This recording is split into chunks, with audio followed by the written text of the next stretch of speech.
What's going on, friends? It's Anton Daniels, and I gotta have a conversation with you guys about Teach Henley because you see how the sun is hitting me. This is no finesse, no makeup, no filters, no none of that. This is 100% Teach Henley. I use it in the morning as soon as I get up, right after I pray and brush my teeth, jump in the shower, and I'm hitting the streets because you never get a second chance to make a first impression. So even though they're giving you 40% off your first order, 20% off for life, even though you may get a free gift, forget all that, right? Because we would do this even if it was full price because it's worth that much. I'm in the streets, I'm kicking it with people when I see Dusties everywhere. You don't want to be them. You want to separate yourself. And the way that you separate yourself is self-care. Ladies get it for the fellas. Fellas don't wait for the ladies to get it for you. I'm about to hit the streets right now and I'm feeling confident. I'm feeling great. I mean, I already got confidence, but to have that extra boost of confidence, knowing that you've taken care of yourself and you set yourself apart from all of the rest of the sheep that's walking around making bad decisions on a daily basis. And it's reflected in their actions. It's reflected in the products that they use. It's reflected in the people that they follow. And so if you're trying to level up, if you're trying to make sure that you look good, they're going to send you the pack. They're going to give you all of the instructions on how you're supposed to use it. Then make sure you get your Teach Henley. Again, 40% off your first order, 20% off for life. Get your free gift. Make sure you tap in with your boy Anton Daniels because Unc is never going to lead you wrong. I would never have you use a product that I don't use myself. Again, they've been rocking with me for a long time. Make sure you get your Teach Henley. I love you. I appreciate you. I'm going to holler at you guys later.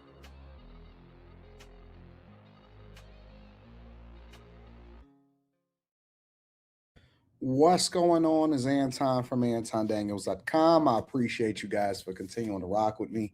Thank you for tuning in for another edition of the Millionaire Morning Show. I am your host, Anton Daniels. What up, what up, what up, what up, what up? What up to all of my friends and family? Let me see if I can spin this around a little bit. Let's do it like that. Let's do it a little bit like that. There we go. There's better. That's significantly better. What up, friends? What's going on?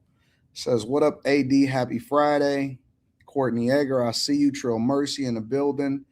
The Mary Blue, Jason 18, Taylor B. Your car in the building. Vito Royale, Jesse Xavier, Kate Cooper, Juan the Wiser. What up, Juan? What up, Juan? Dion Sardines. What up, big dog? What up, Dion? What it do, Bad Habits? What up, God Loves Me? That's a hell of a name. I like that. Shout out to that name. Ready for the show, says Jay Drizzle Net. Cesarican. That's a hell of a name, too. Low Sway. Y'all be trying to make it difficult. Tyrone, what up? Bob, what up? I appreciate you, Bob. I want to say shout out to everybody that tuned into me last night and tuned into the team. Brandon J. Burke, Michael Mitchell, what up? Vito, I see you. Dub says, why you delete the end of the show last night? Stand what you said. It wasn't about me. It ain't had nothing to do with about me. I didn't like the last subject that we talked about. It was a mistake for me to pick the subject. And so sometimes as a leader, and I'm sure you wouldn't understand that because you don't know shit about being a leader. Y'all just some messy niggas. Sometimes as a leader, you got to do the thing that's best for the team and protect the other team members that you don't think is going to age well. You know what I'm saying? And so because I love my team and I love my people, I had already made a decision when we did that segment that I was going to cut out the last part of the show because I didn't like the way the conversation was going and I didn't think that it would be beneficial for the people for the conversation to go that way. So I made a decision to cut out that part of the show. Got nothing to do with standing on nothing. Stand on these nuts. You know what I'm saying? It's Friday. I'm not putting up with no shit. It's Friday. You know what I'm saying? And so you wouldn't know nothing about that. You wouldn't know nothing about being a good leader to make sure that your team is protected. You know what I'm saying? Sure enough, they don't know nothing about that. They don't know nothing about that. I had made an executive decision immediately once I seen that going a certain way. And make no mistake about it, I didn't consult with people. I didn't ask them. I had already made the decision that I was going to do it. And they don't care. You know what I'm saying? They was on some, hey, we're gonna say whatever we're gonna say. But I have to make a decision that's best for the people, regardless. You know what I'm saying? So that's what I'm on. That's what I'm on. What up, y'all? What up, Chase? What up? What up? What up? What up, y'all? What up, everybody that's in the chat? Gotta protect the squad. That's a fact. What up? How y'all feel on this Friday? Now remember, I do plan on keyword plan. I do plan on live streaming tomorrow morning because we got to make up for Wednesday because Wednesday was a travel day. You know what I'm saying? So shout out to everybody that's in the chat. Hey Dunn, congratulations on the new job. Shout out to you. Yeah. All right. Chat, when you see degenerate motherfuckers, let them talk to themselves. Don't even acknowledge them. Let them rock out. Let them talk like the bad kid in the corner that got a helmet on. You know what I'm saying? I got a relocation event for my seats. If I want to upgrade and get more seats or get better seats. Facts, A done. And congratulations, bro. Congratulations. Let me show love to the people that's early supporting the show. I want to give a shout out to Michael Carroll. Says, can I borrow a 911 light bulb? They be stealing them. No, you can't borrow no 911 light bulb. Shout out to my dog again. Shout out to Ray Sean. Shout out to Mike. That dude says thank you for the value. I appreciate you, Mike. That dude. Shout out to everybody that's running in, getting it in. Marlo Reed in the building. Thank you, Marlo Reed, for the 20 ball. They don't even be saying nothing. They just be showing love. You know what I'm saying? Shout out to Marlo Reed. I appreciate you. Laymar on air says sending love to the show. Shout out to Laymar on air. I appreciate you also. And shout out to everybody that hold me down. What's up, AD? I need a pack of black t-shirts. Where you get them from? Amazon. I got a whole fleet of them. Let me see.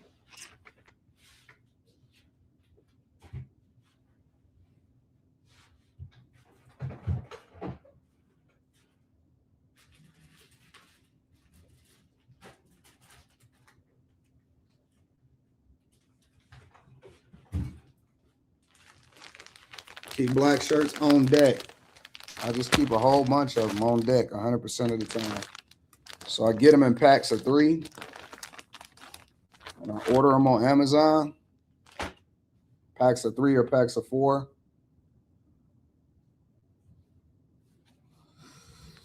And you just keep a whole bunch of them. So, you know what I'm saying? So I just order them. I keep like 30 of them. I order them at like 30 of them at a time. And I try to get them high quality, like really, really, really, really high quality. They dope. So always got to keep black tees. Always got to keep a bunch of them on deck 100% of the time. And then you fresh, you know? What else is going on before we get into the show?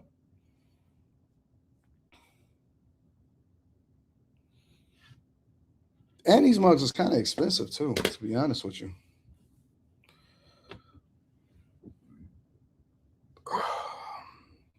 Somebody be like, you wear the same shirt every day. Facts. I wear the same style shirt every day. Consistency. You know what I'm saying? Consistency, because that way you ain't got to, y'all wouldn't know. Yo, your little rant yesterday was, how do you call me my little rant? Your little rant yesterday was epic. Y'all said, what's the brand? I don't want to get y'all the brand because why, I don't get nothing from this. Like, why would I promote them so that their business can continue to be dope? I'll try to get an affiliate link. Can't you get like an affiliate link? And then you can go from there.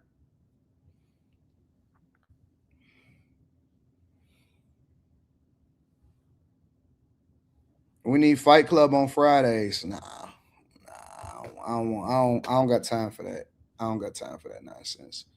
So you just catch it when you catch it. If you catch my rants live, that's the only way you're gonna catch them. 9 times out of 10, by the time you wake up in the next morning, it's already gone. So you got to catch.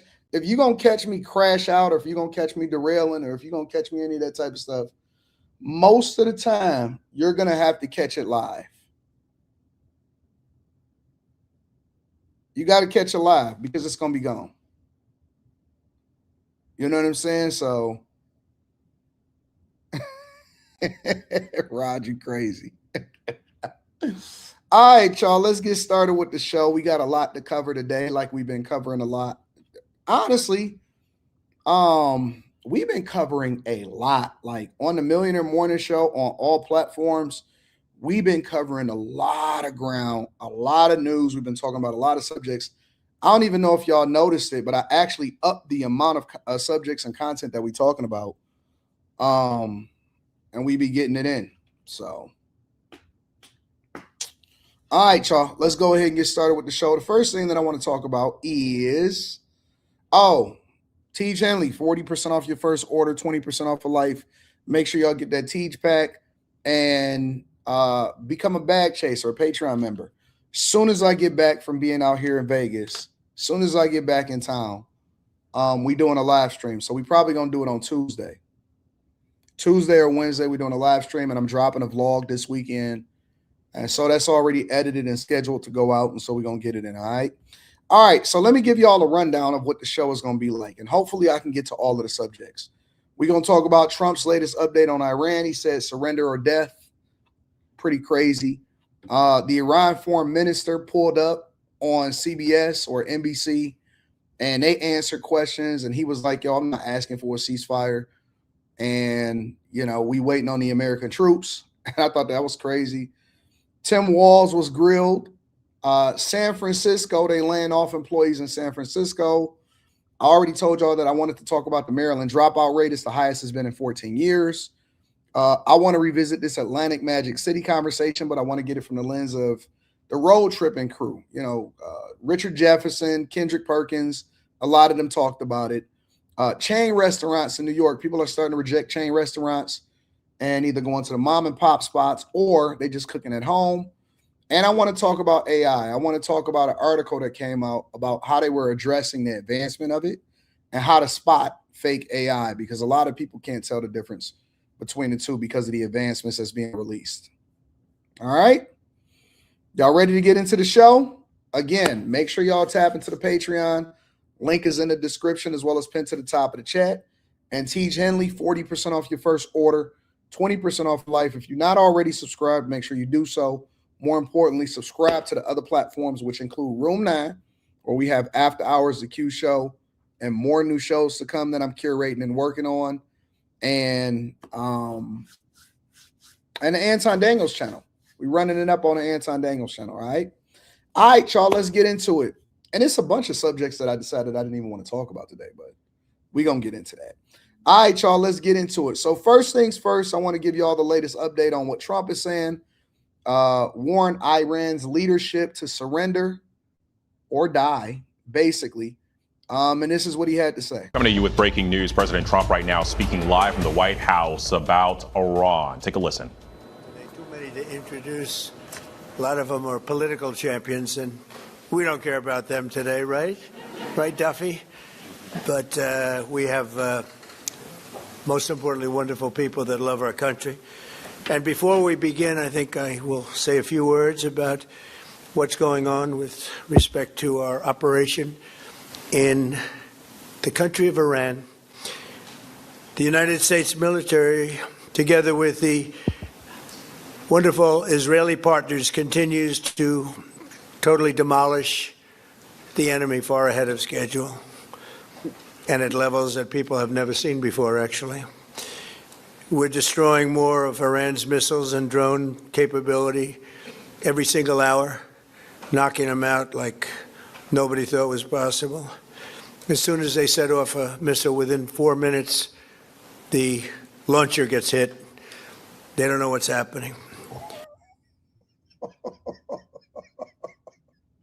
He said as soon as they send a missile. Oh my gosh, bro. He said as soon as they send a missile, the launcher gets hit.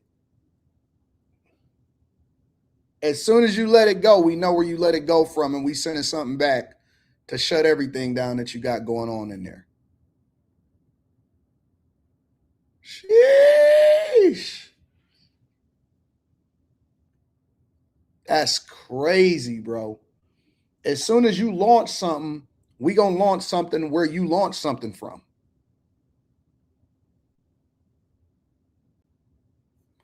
Within 4 minutes.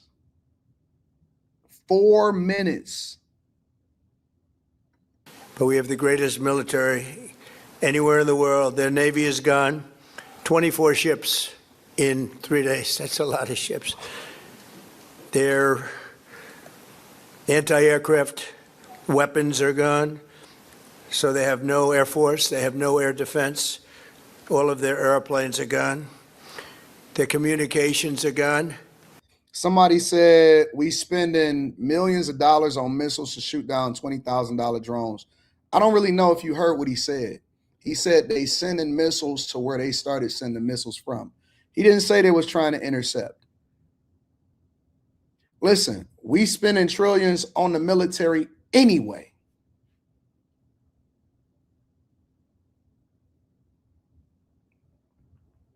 Every year we allocate trillions to the military.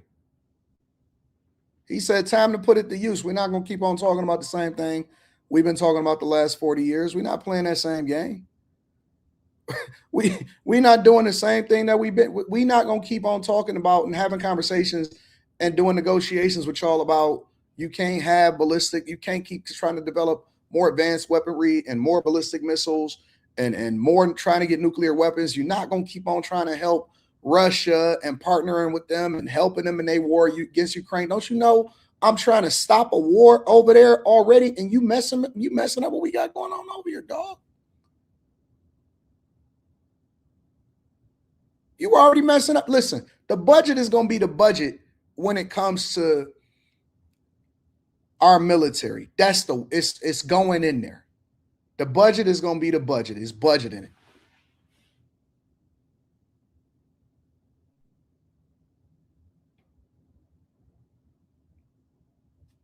He said, we're not talking about it. We're not talking about it no more. Missiles are gone, launches are gone, about 60% and 64% respectively.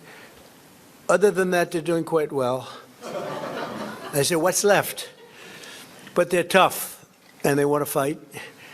And they're calling, they're saying, how do we make a deal? I said, you're being a little bit late, and we want to fight now more than they do. We've had 47 years, depending on the way you count it, but 47 years of horror with this group. And, you know, when you see somebody walking down the street without their legs, without the arms, whose face is so badly affected and hurt, it mostly came from 95% Soleimani and Iran. And we, other presidents, lived with it. I didn't live with it. And so our people are doing a great job. Again, the greatest military anyone's seen. Thank you.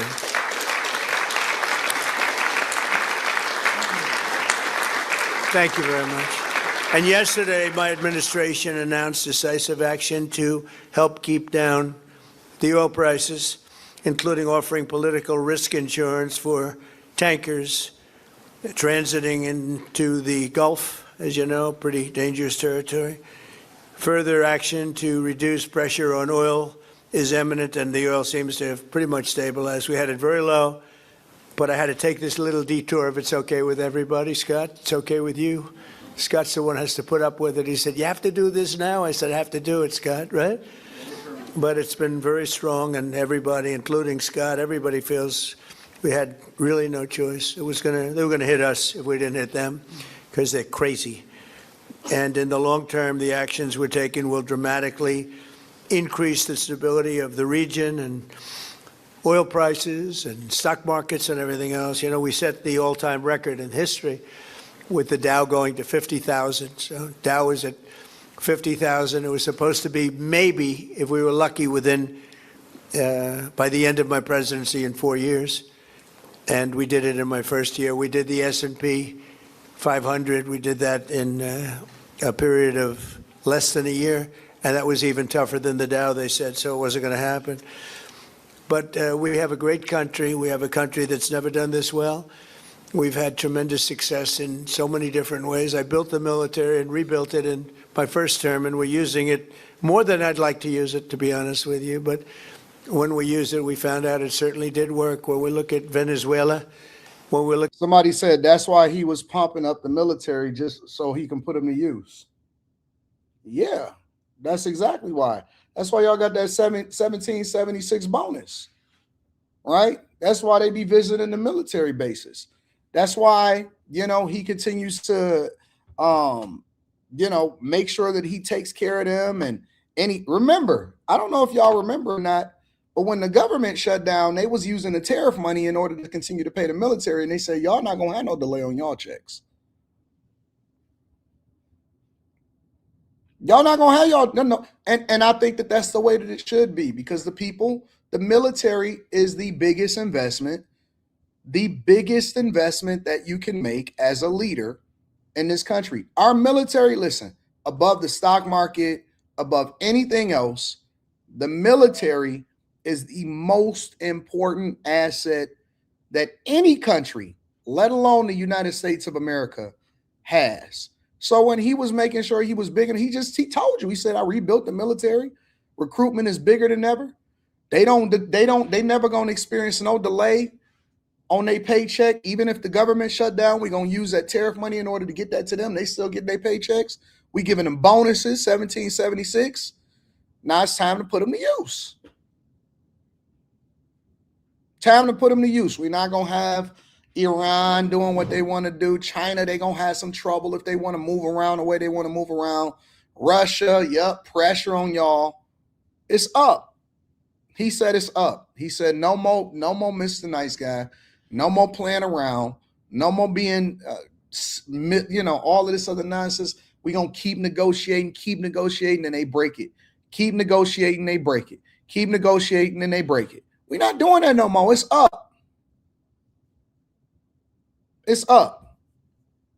Look at the first attack, Midnight Hammer in Iran, which really set the stage for what we're doing right now. It's been pretty amazing.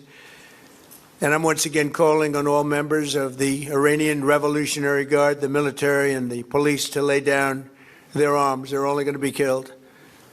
And now is the time to stand up for the Iranian people and help take back your country. You're going to have a chance after all these years to take back your country. Accept immunity. We'll give you immunity. And we'll be giving you really the right side of history, because that's what it is. So you'll be perfectly safe with total immunity, or you'll face absolutely guaranteed death. And I don't want to see that.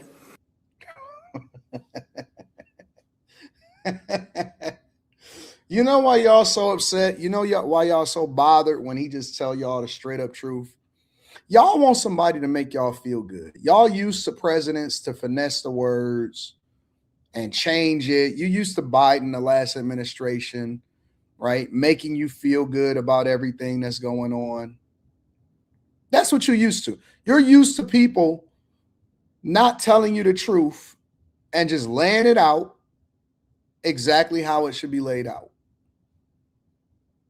We've been feminized. We've been feminized. We've been made to be weak. And y'all said that y'all wanted to know the truth.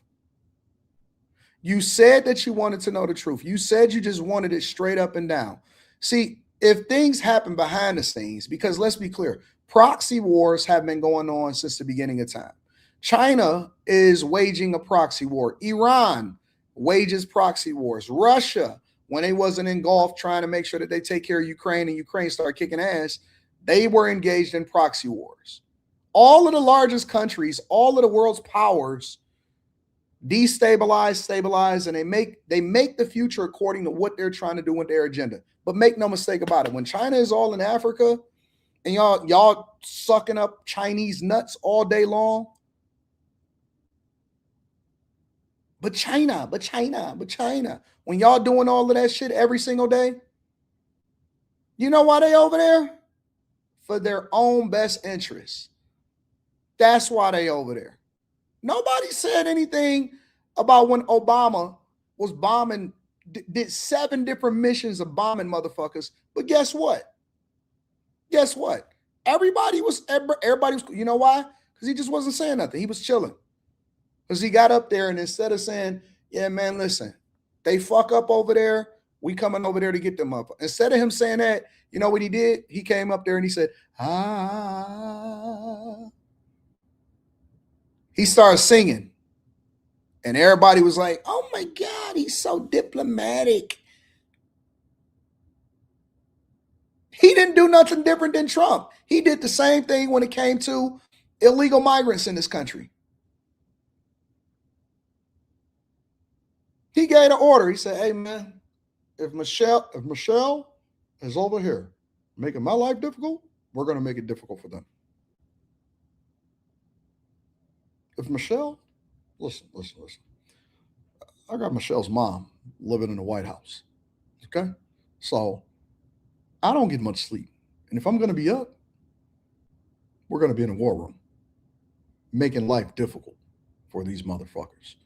Because you never seen him say it. Instead, he went up there and said, he went on the baseball mound in his mom jeans and he threw a baseball. Would you think that Obama would you think he got to being president of the United States of America because he was soft?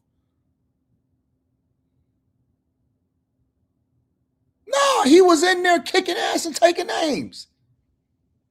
Give a fuck about what you talking about. They gave you, listen, Obama was, you know how in Gladiator, the other one without Denzel, you know how in Gladiator, Marcus Aurelius, when Marcus Aurelius died, I'm sorry, not Marcus Aurelius, when the king died, and then they brought in and they said, Father, have I missed the battle?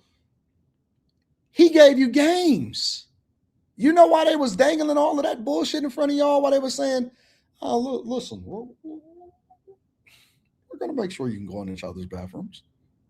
We're going to give you gay marriage. And all of the liberals said, Obama. And all of the black women said, oh my God, I like his jeans. I think I'm going to buy my daughter some. You know what Obama was doing behind the scenes? Kicking ass, taking names.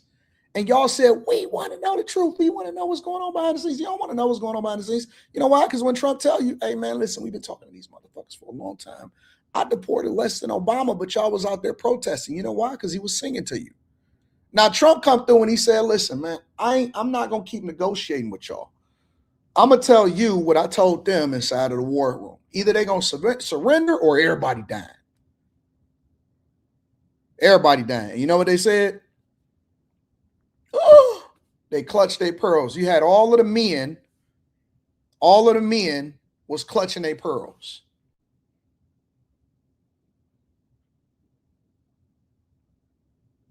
See, listen, Trump increased the drone war by 400%. They're not the same stuff because the technology advanced. And guess what? When the technology advances, you do it cheaper.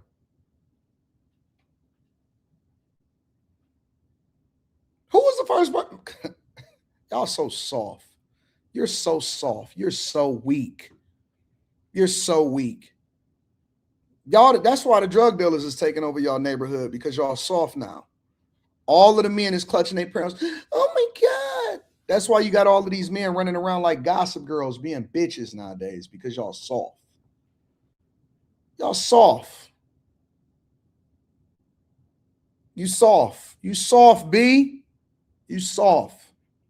Let me guess. As an alternative, y'all would prefer that we actually go with Kamala Harris. Maybe we should have had Kamala at the helm negotiating with Iran's foreign minister. Maybe she should have been the one to handle the Ayatollah. Maybe we should have reelected Biden. Maybe we should have had them at the helm having a conversation to try to figure out how it is that we wanted to continue to negotiate with Iran.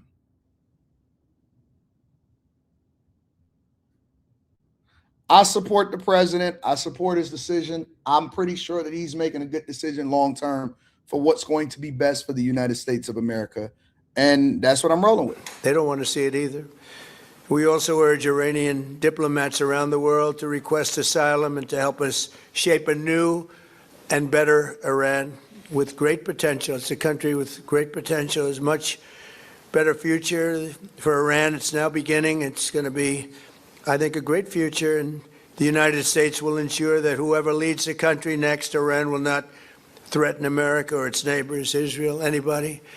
If you look at what happened, they had missiles aimed at all of these other countries, Qatar, Saudi Arabia, UAE, many others, that weren't really involved very much, and they had missiles aimed. Well, they were aimed there long before this ever started. They were going after the entire Middle East, and then we came along. We blew up their party. So we have phenomenal people. I want to thank all of the people that have been involved. Marco, you've been doing a fantastic job. And you've been doing a fantastic job on a place called Cuba. Right?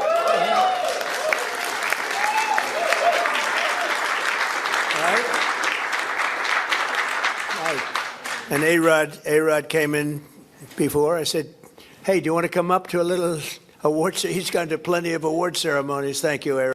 Somebody said Iran is whooping our ass right now. How? Has your way of life changed? What ass is being whooped? 24 of their ships. Y'all just be talking. That's what I realize. Y'all not for real. Y'all not serious. Y'all just be talking. Y'all just talking. You just blabbling. Put the fries in the bag, my nigga. Put the fries in the bag. Make sure y'all hit a like for the algorithm, subscribe to the channel, and turn on your notifications. Put the fries in the bag, man. Go ahead. Hey, man, get my packages to the door. I don't want to hear about none of that, bro. I don't want to hear it. No. Bro, I don't want to hear it. I want a croissant with Canadian smoked bacon, egg and cheese croissant, which is Canadian smoked bacon and has large hash brown, nigga. Go get my order and put it in the bag. We're not gonna keep talking to you about this. Why am I sitting here negotiating and having conversations with people that don't know nothing about nothing? Go get my fries, dog. Mike Will says, what up, OG from Florida? You was helping. Dude was fired. What up, the OG from Florida? You was helping. Dude was fired. Yeah, we got them right. We getting them right. We getting them right. Jay Hustler Uncut says, respect the game you give AD. Keep it 100. Thank you, my dog. I appreciate you. Listening to a bunch of these white, liberal, middle-aged women tell y'all what we should be doing over in the Middle East. We shouldn't even be listening to women. Why is women giving us instructions on what we should be doing? Jay Thomas says, Anton, did you hear about Boosie being arrested for the involvement of Duke the Jeweler murder? Leaked cell phone records was a post on Facebook talking about it. Also, what up, Back Chasers and Friends? No, I ain't heard about that. Let me see something. Boosie. I don't see nothing that's saying he arrested.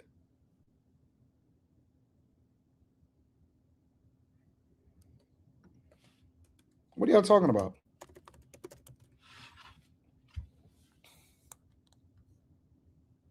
I don't see nothing about that.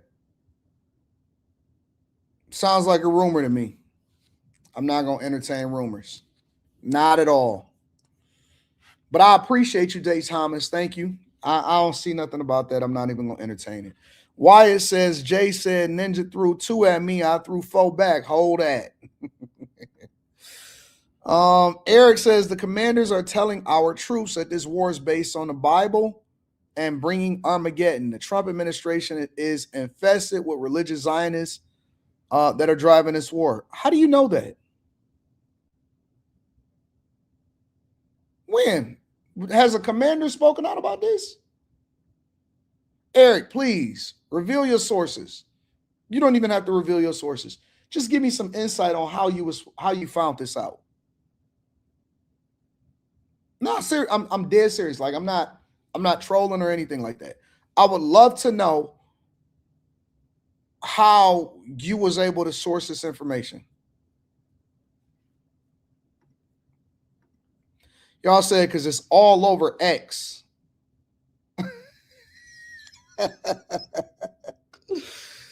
All right, I got you.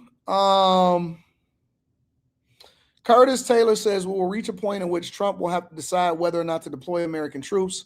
How he handles that will determine his presidency. Listen, I'm just very thankful that we have so many experts. So many experts on international relations, how to deal with troops, all of that type of stuff.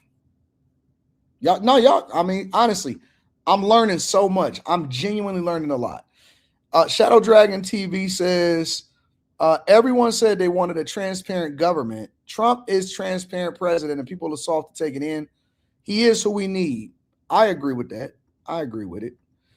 Jason Johnson says, have you seen the movie Colors? I have. That's old. That's super old. I see. Curtis Taylor says the U.S. still hasn't answered for the school of girls that got bombed.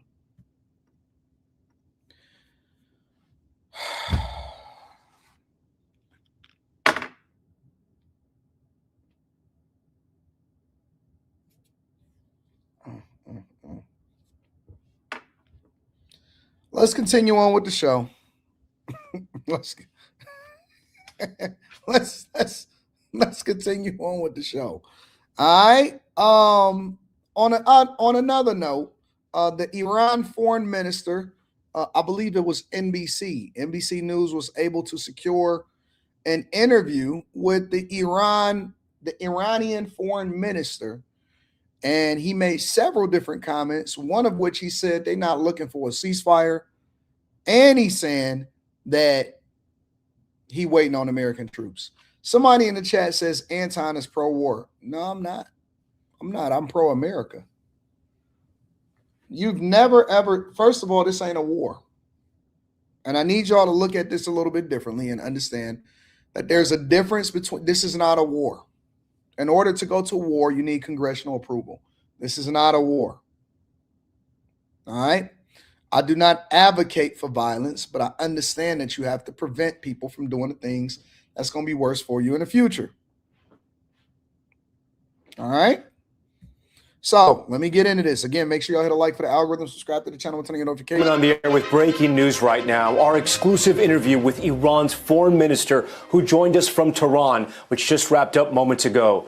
The foreign minister answering questions about why Iran is attacking its neighbors in the Middle East and whether they're willing to negotiate with the U.S. I'm actually going to move this a little bit forward because this is a very, very long interview, but I want to get to the meat and the potatoes of what he had to say.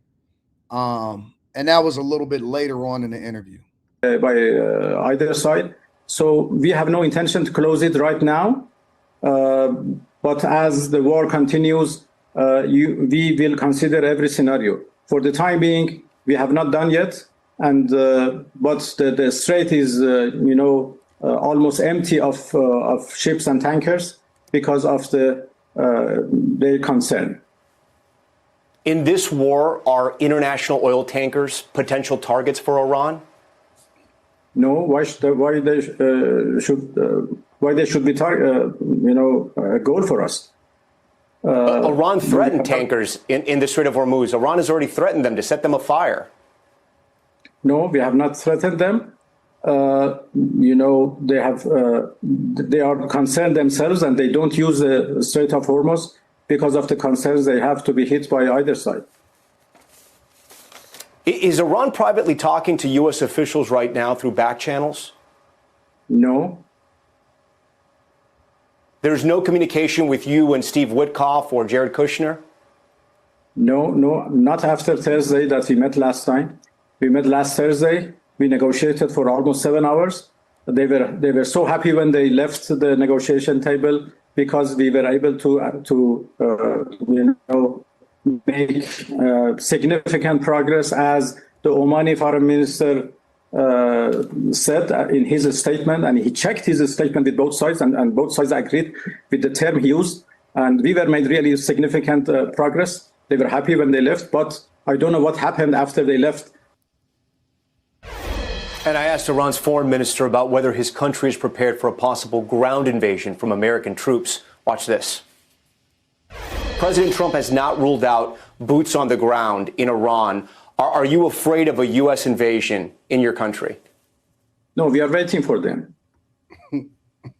You are waiting for the U.S. military to invade the ground troops? Yes, because he said it's up. He said it's up. He said, where they're waiting for them. Where they're waiting for them. He said it's up. He said we waiting for them. I don't believe that Trump ever said that he was ever going to send ground troops. The question was, President Trump hasn't ruled out ground troops. All right. And so in this NBC exclusive interview with the Iranian foreign minister, when he asked the question, though, when he posed a hypothetical question, he said, nah, we're waiting for them. So we're waiting. We're waiting for them. We're waiting. We're up. We're waiting for them. Let me continue to play it. We are confident that we can confront them, and that would be a big disaster for them. So you're saying that Iran is ready and willing to take on the U.S. military if there were to be ground troops? Well, we were ready for this war. Somebody said, at least Iran is standing on business. I can respect it. I don't give a fuck about Iran, man. I don't know, man. I'm just different in that I just think it's America or nothing. Either you with us or against us. All of this, I respect them. I could understand it. Nah, listen, it's either winners or losers, and that's what it is. It's winners or losers. It ain't no in between. Ain't no I got respect for my enemy. No, it ain't none of that, bro. Either you with us or you against us. And I think that there needs to start being lines drawn in the sand, because for too long, the lines has been blurred. For too long, you can't keep chanting death to America and thinking it's cool. You can't keep trying to get your hands on a nuclear weapon and thinking that it's cool. You can't keep funding these proxy wars and helping Russia and thinking that it's cool. You can't keep trying to invade and play the role that you played when it came to Venezuela and Maduro and think that it's cool. You can't keep trying to fuck up our interests and think it's cool. You can't. All right, let's bring it back to the north. You know me, I like to break it down from a C student's perspective. How many times you gonna let somebody else in real life mess up your money? When somebody step on your toes, when somebody trying to fuck your hoes, when somebody is trying to, you know what I'm saying, send their kid to school to slap your son, right? How many times are you gonna say, you know what? I respect that. I respect that they standing on business. No, you like, you know what? It may not be the right time to strike. I got to figure this out. You're going to get a little bit more strategic. It's up. It's up. You hate me, I hate you. Y'all keep on trying to negotiate with the enemy. Y'all keep on trying to make things right, trying to get cool with these people. No, they ops. And guess what? The minute that an op see an opportunity to get a one up on you, to get one off on you, guess what they're going to do? They're going to get it up. They're going to get it up. I'm trying to figure out how many of y'all is actually Iranians. Y'all sound like Iranians to me. These people has been some of the most demonic, destructive people, not only to the world, but to their own people. And y'all be defending them with everything that y'all got. Y'all be defending them with everything that y'all got. Y'all love the ops. Y'all love the ops. You can't wait to join. Man, what about them? But what about their, what are you talking about? Even their own people that's in their own country, like, man, come get these niggas. We sick of it. Y'all did the same thing with Venezuela. The Venezuelans was like, yes, thank you, God. Oh, they all, overwhelmingly, Venezuelans here and there and across the world was like, we love Trump.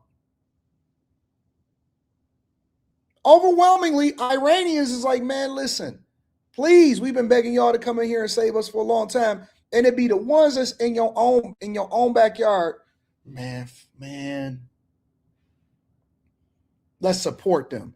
And it ain't until they already, you know how many wars America probably already prevented that we don't even know about. You know how much shit that never comes into to see the light of day that we don't know about, but they don't advertise it, or they can't put it in front of you and say, hey man, they sent over this, or hey man, they was about to do this, or no, you don't get to see that because you don't get to see both options, right? All you get to see is what happens as far as what was presented. You get one outcome. You get one outcome. It's like your kids, right? Your kid is going to be angry at you because they don't even understand that it was danger on the other side.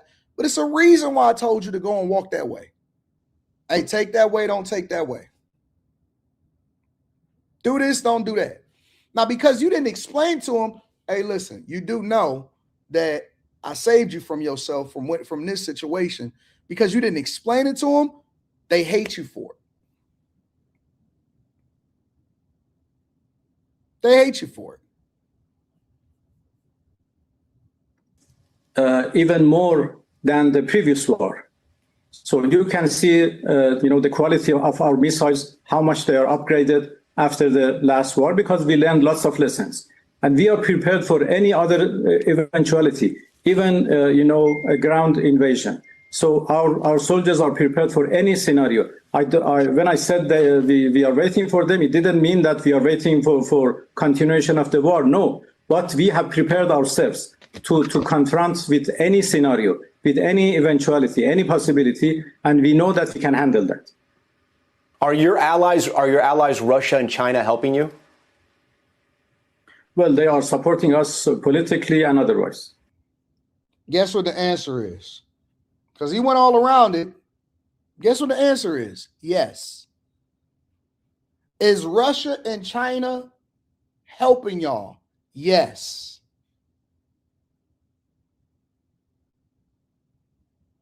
Did you just hear what he said? Let me guess. Y'all in support of that too. Y'all in support of that too, right? Y'all fucking with that? Y'all rocking with that? That's y'all play?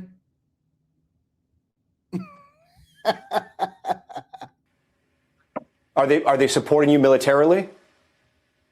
Well, military cooperation between Iran and Russia is not a secret. We have worked with each other in the past, and that has continued, and will continue, I guess. And they are actively helping you in this war? Well, they have always helped us. Now, if it's a lot, let me guess. Y'all don't believe it because he actually not going against your bias. So y'all pick and choose what to believe. So you believe him when he tells you what you want to hear, but you don't believe him when he tells you definitively, yes, they're helping us. Yes, they're helping us when it comes to military. Yes, yep, they holding us down. He literally is telling you out of his mouth. This ain't AI. This is not changing. This is not. He's telling you. He's telling you out of his own mouth. Yep. We've been working together. Yep. We've been partnered. Yep. We still working together. Yep. They holding me down. Let me guess. Not a big deal, right?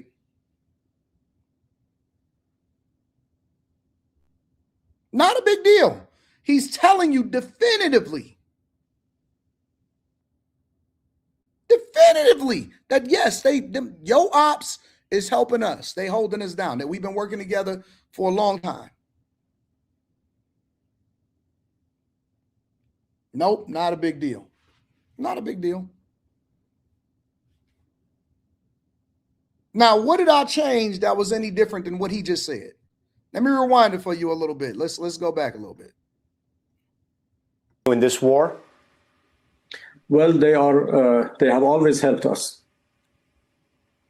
So I'm gonna understand that to mean yes, that they are actively assisting you in this war.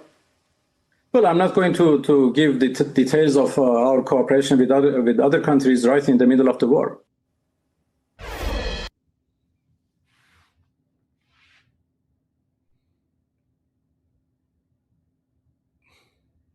Somebody said, but they're not going to send troops.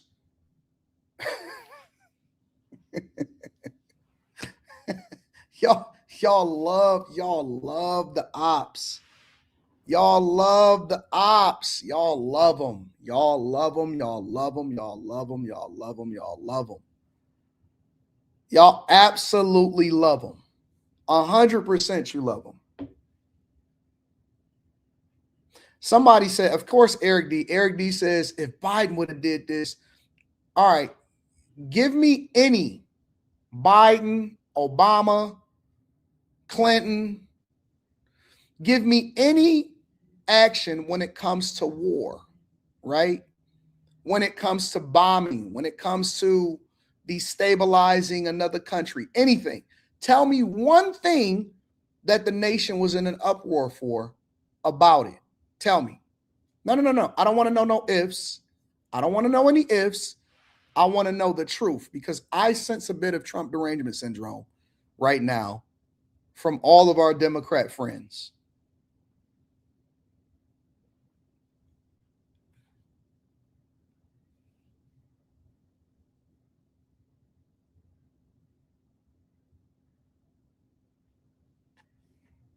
I'm waiting. I'm waiting.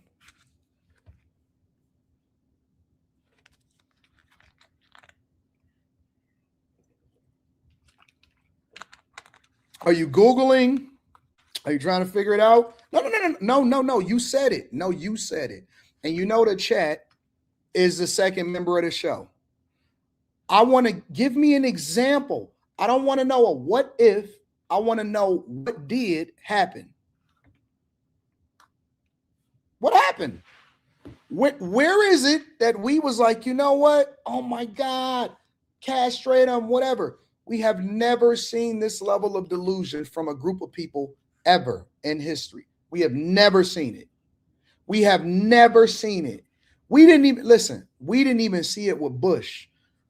When Bush gave us the pump fake, and I hated Bush. I think he was the worst president of all time. When Bush gave us the pump fake and said, man, they blew up the buildings.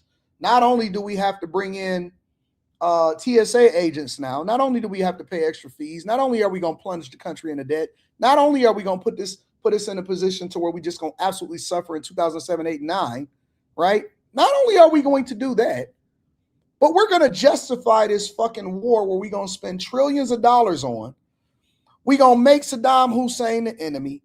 We're going to go over and say that they got weapons of mass destruction. We couldn't find a fucking piece of aluminum foil over there. And guess what the whole country did? Democrats and Republicans. We are America first. They lied to us and we never went back and held them accountable for it. It's motherfuckers that still will argue me down to the ground and say that the planes took down both towers. They will tell me to my face and tell me that the steel and the beams and everything on them towers heated up so hot to where it just imploded from the inside out. And they will argue me down and say that they had weapons of mass destruction over there. And nobody says shit. Nobody said nothing at all. We was in straight up war. We didn't have Democrat presidents, Republican presidents that did all of this type of stuff. Trump went in and one day got Maduro up out of there, got him the fuck up out of there. Biden put the 25 million on his head. Check this out. Biden upped it to like, he put 25 million on Maduro's head. Biden and Kamala Harris couldn't get it done. Trump got it done in one day. And you know what people say? I can't believe it. Y'all didn't say nothing when Biden put 25 M's on his head. When Biden had designated Maduro as a criminal, y'all didn't say shit. Y'all ain't have nothing to say. Everybody was like, okay, all right. I see what he's doing over there. Let me better understand what's going on. Trump went over there and actually did something and got him up out of there, and y'all was over there complaining. Oh my God, I can't believe it.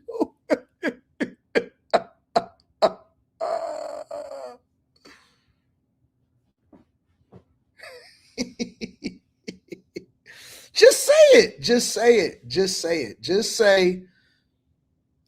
say that you don't like the fact that Trump is getting shit done and that it's actually going to benefit us in the future.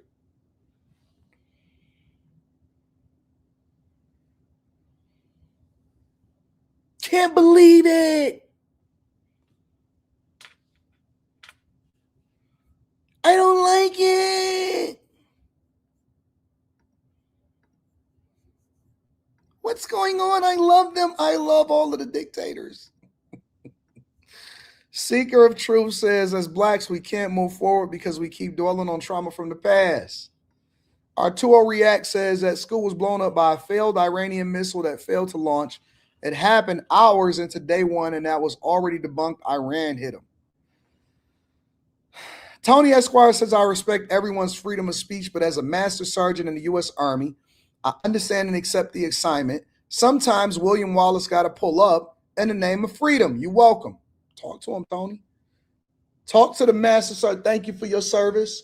Thank you for your service, Master Sergeant, holding it down. So the people that's really in the mix is saying we up in here. Let me guess, y'all gonna argue with Tony? Tell Tony, don't tell me. Eric, argue with Tony in the chat and tell him what he shouldn't be doing. Talk to Tony. Don't talk to me. I'm in Vegas, baby. I'm chilling. I'm having a good time. I'm looking at all of the beauty that's in Vegas. I see it's going to be a UFC fight March 7th on Saturday. I might pull up to the UFC fight March 7th on Saturday. Don't talk to me. Talk to Tony. Argue with Tony.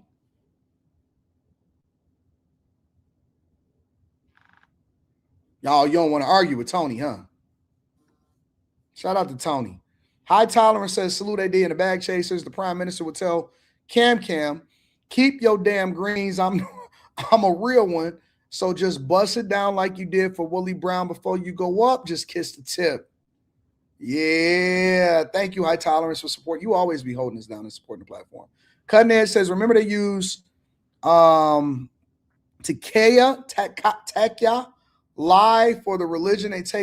They take that literally. Just lie to the non-believers of Islam is like that for 1,400 years. Curtis Taylor says, come on, AD, war military operations is more nuanced than that. And this is what Trump has to weigh: political versus global appearance and control interests. Ryan says, I want to join the Patreon, but the bank says no. I don't know what that means. I don't know what that means. Shinsi says, LOL at put the fries in the bag. Chase Barnes says, happy Friday, AD peeps. Does he love the ops? Look at Renee. Hey, ladies love AD. Ladies love AD. You know why? Because I help them get to the bag and I make sure that they're successful. I get them through their day. I get them to the bag and I make sure that they're successful. Renee holding me down says, thank you, AD. You really helped me get through my morning workouts and my week overall. I have made money and better financial decisions because of you. Because of you bag chasers.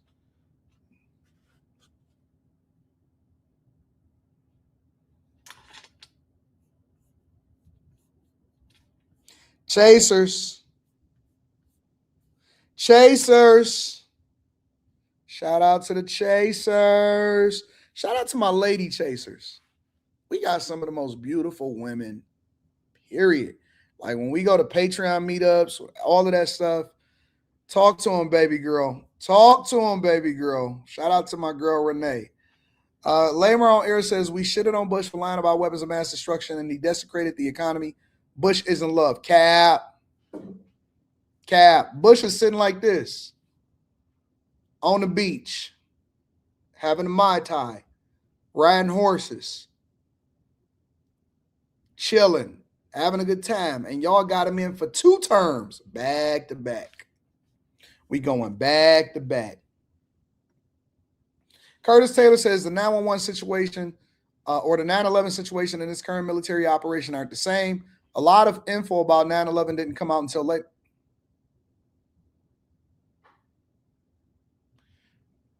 Who didn't know? 1 week after that whole situation happened, we was like, they was already doing critical analysis. You know what I remember? I remember the media after like 3 or 4 days that the media was actually being censored. That previous footage was being removed from the media because they wanted to continue to keep a narrative going. People today will argue you down. Will argue you right now, today, in real life. People will argue you down. Sega did it says, how would this war benefit us? It's not a war. It's not a war. And I've been talking about this for over a week now. Arturo React says 337 likes. That's disrespectful. Hit that like button. Laymar on air says, Anton, I get you're trolling for content, but this is wild. I'm cool with Trump if he's getting stuff done, but now troops and innocent lives are lost. Trump declared no more wars. What's up with this? Is not a war. I'm not. Why do y'all think I'm trolling? Why do y'all think I'm trolling? Why do y'all think that I'm trolling? How come y'all always think that I'm trolling? They said that I was trolling last night when I was telling Brittany to stand on business.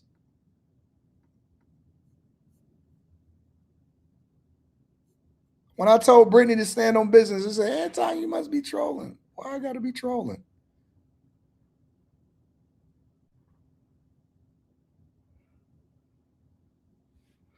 No. Don't be giving no hearts to Molly. I'm not doing that. I'm not doing that. I know y'all love her, but I'm not doing that. That's mine. That's my Molly. I'm not having it. Nope. Stop. What is going on here?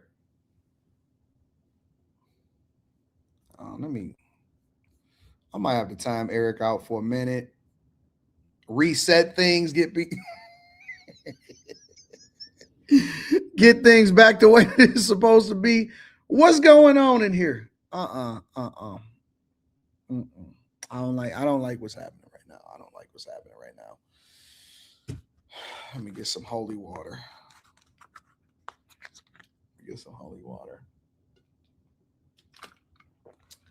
I don't think I've ever timed out a mod before.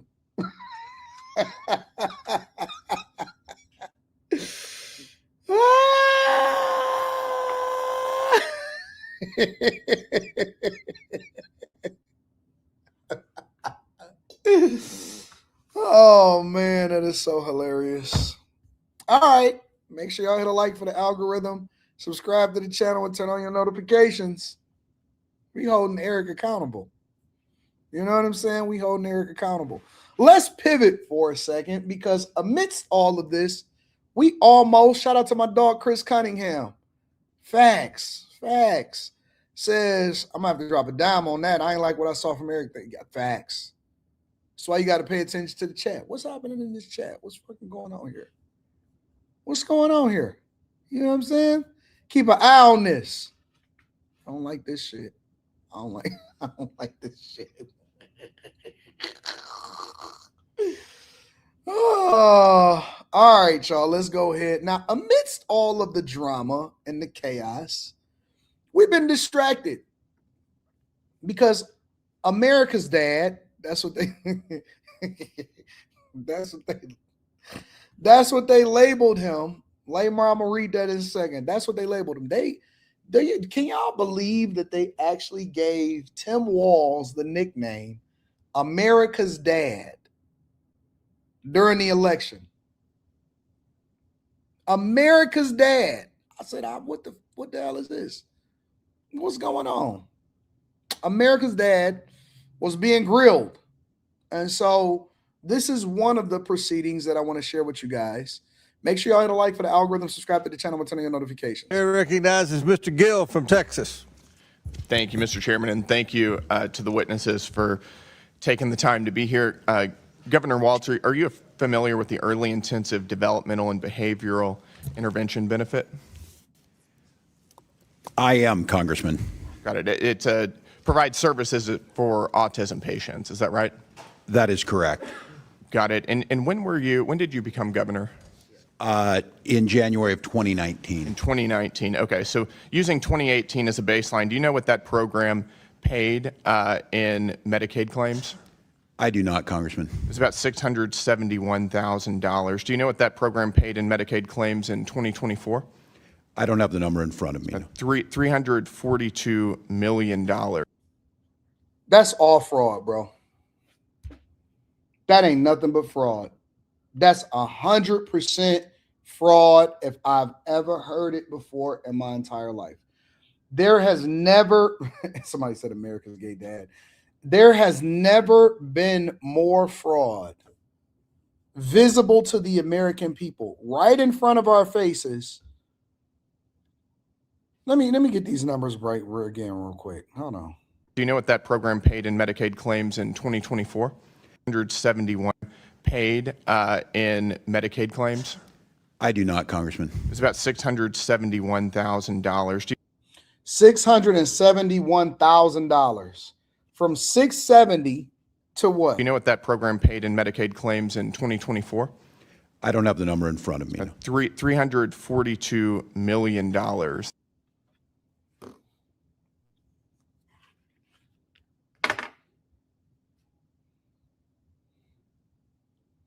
That is crazy, bro. That is, bro, if I jump from 670 to 330 and nobody notices or nobody is like, you know what, we need to stop this, put an immediate hold.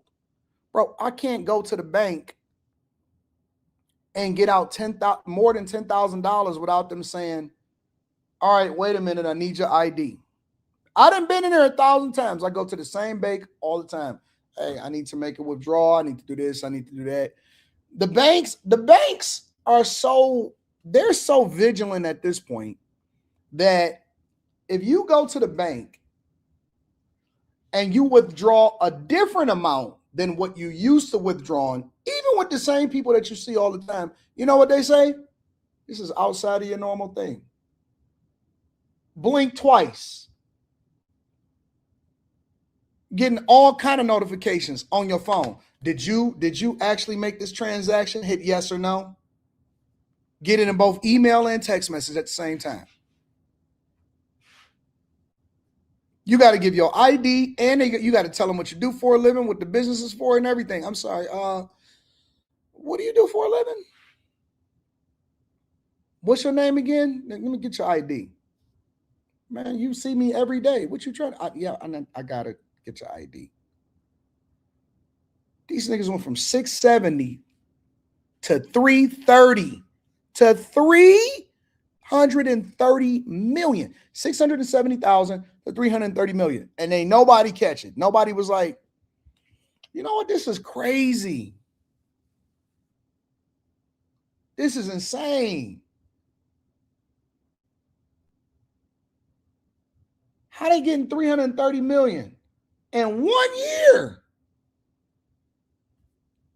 You can't play dumb on that. Like you can't. You just can't play dumb with that. That's about a 500x increase over 6 years. Was there 500 times the number of autism patients in that time period? I couldn't speak specifically to it, but I will say, Congressman, that doesn't sound reasonable, right?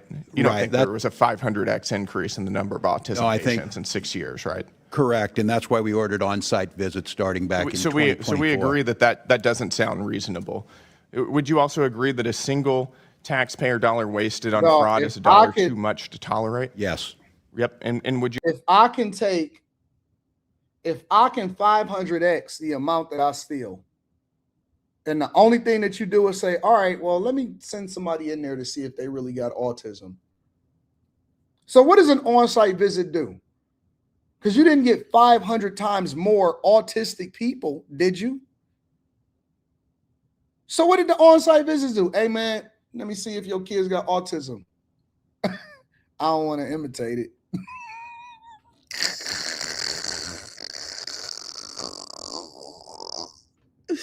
It used to be a name for that, but we tried to outlaw it. That's because we got so many feminine men and sensitive women out here. And so now we don't want to call it what it is. We used to call it being slow. We used to call it something else. Now y'all don't like, oh no, he just different. He different how? How's he different? He like to scream and slap his ears, but he could do math good. You mean he's slow? No, he's a gently, mentally elite child in one area of his life, but it just affects his balance and his ability to be social on the other end of this. What does that mean? We have a 500 times increase in people that are going through this in Minnesota specifically. So nobody checked the water. Y'all ain't checked the water supply. Y'all didn't go and see if if y'all got a rain cloud over y'all ain't pray, y'all ain't do nothing. So y'all just let an additional 330 million just escape out the door because of what? Because everybody said that their kid was special? Come on, man. Get out of here with this shit. See, they don't like it when you just get real. People don't like it when you just call it what it is. They don't like it when you just call it what it is. Seriously. Met this girl the other day. Met her the other day. I was downtown. I was chilling. I was going through the hotel. I was making sure that my people was taken care of and all of that stuff. And she said, oh my God. I said, what's going on? Why is he biting the bottom of my ankle? Why is his teeth? Seriously, what if he got raped? Give him my ankle. He was holding on to my ankle. I said, what is he doing? Started shaking my leg a little bit, trying to get him off of me. Hey, ma'am, can you get your kid? Can you get your son? Can you get your son? Oh, he doesn't mean any harm. He does that sometimes. For whatever reason, he likes ankles. What do you mean he like ankles? You mean he's slow? Do we need to get him some? Don't they got lobotomies, Ritalin for that type of thing? I know how to fix it. Where my belt at? Get all of this, get the double gone. For whatever reason, I'm gonna keep it 100 with you. I'm gonna keep it 100 with you. My house in the hood was the crib that all the kids came to because they mothers and they fathers was degenerate motherfuckers, right? They were degenerate. So after hooping, they didn't want to go home. They still, so we would always get dinner for everybody and everybody eat, whatever, so on and so forth. And whenever they start acting out and acting like they had no control, or they start acting like they had autism and stuff like that, my mama say, who are you talking to? Get the strap. Anton, can you hand me the belt? She give him 2 licks. The first lick, he tried to act like he tough. Let me tell you how it went. I'm going to keep it 100 with you. This is 100% true. I'm not lying. This is 100% true. Put your hands on that wall. Get the belt. Give him the first lick. He act tough. He's still acting crazy. Give him the second lick. He start changing up a little bit. You can see the devil leaving, but the demons are still there.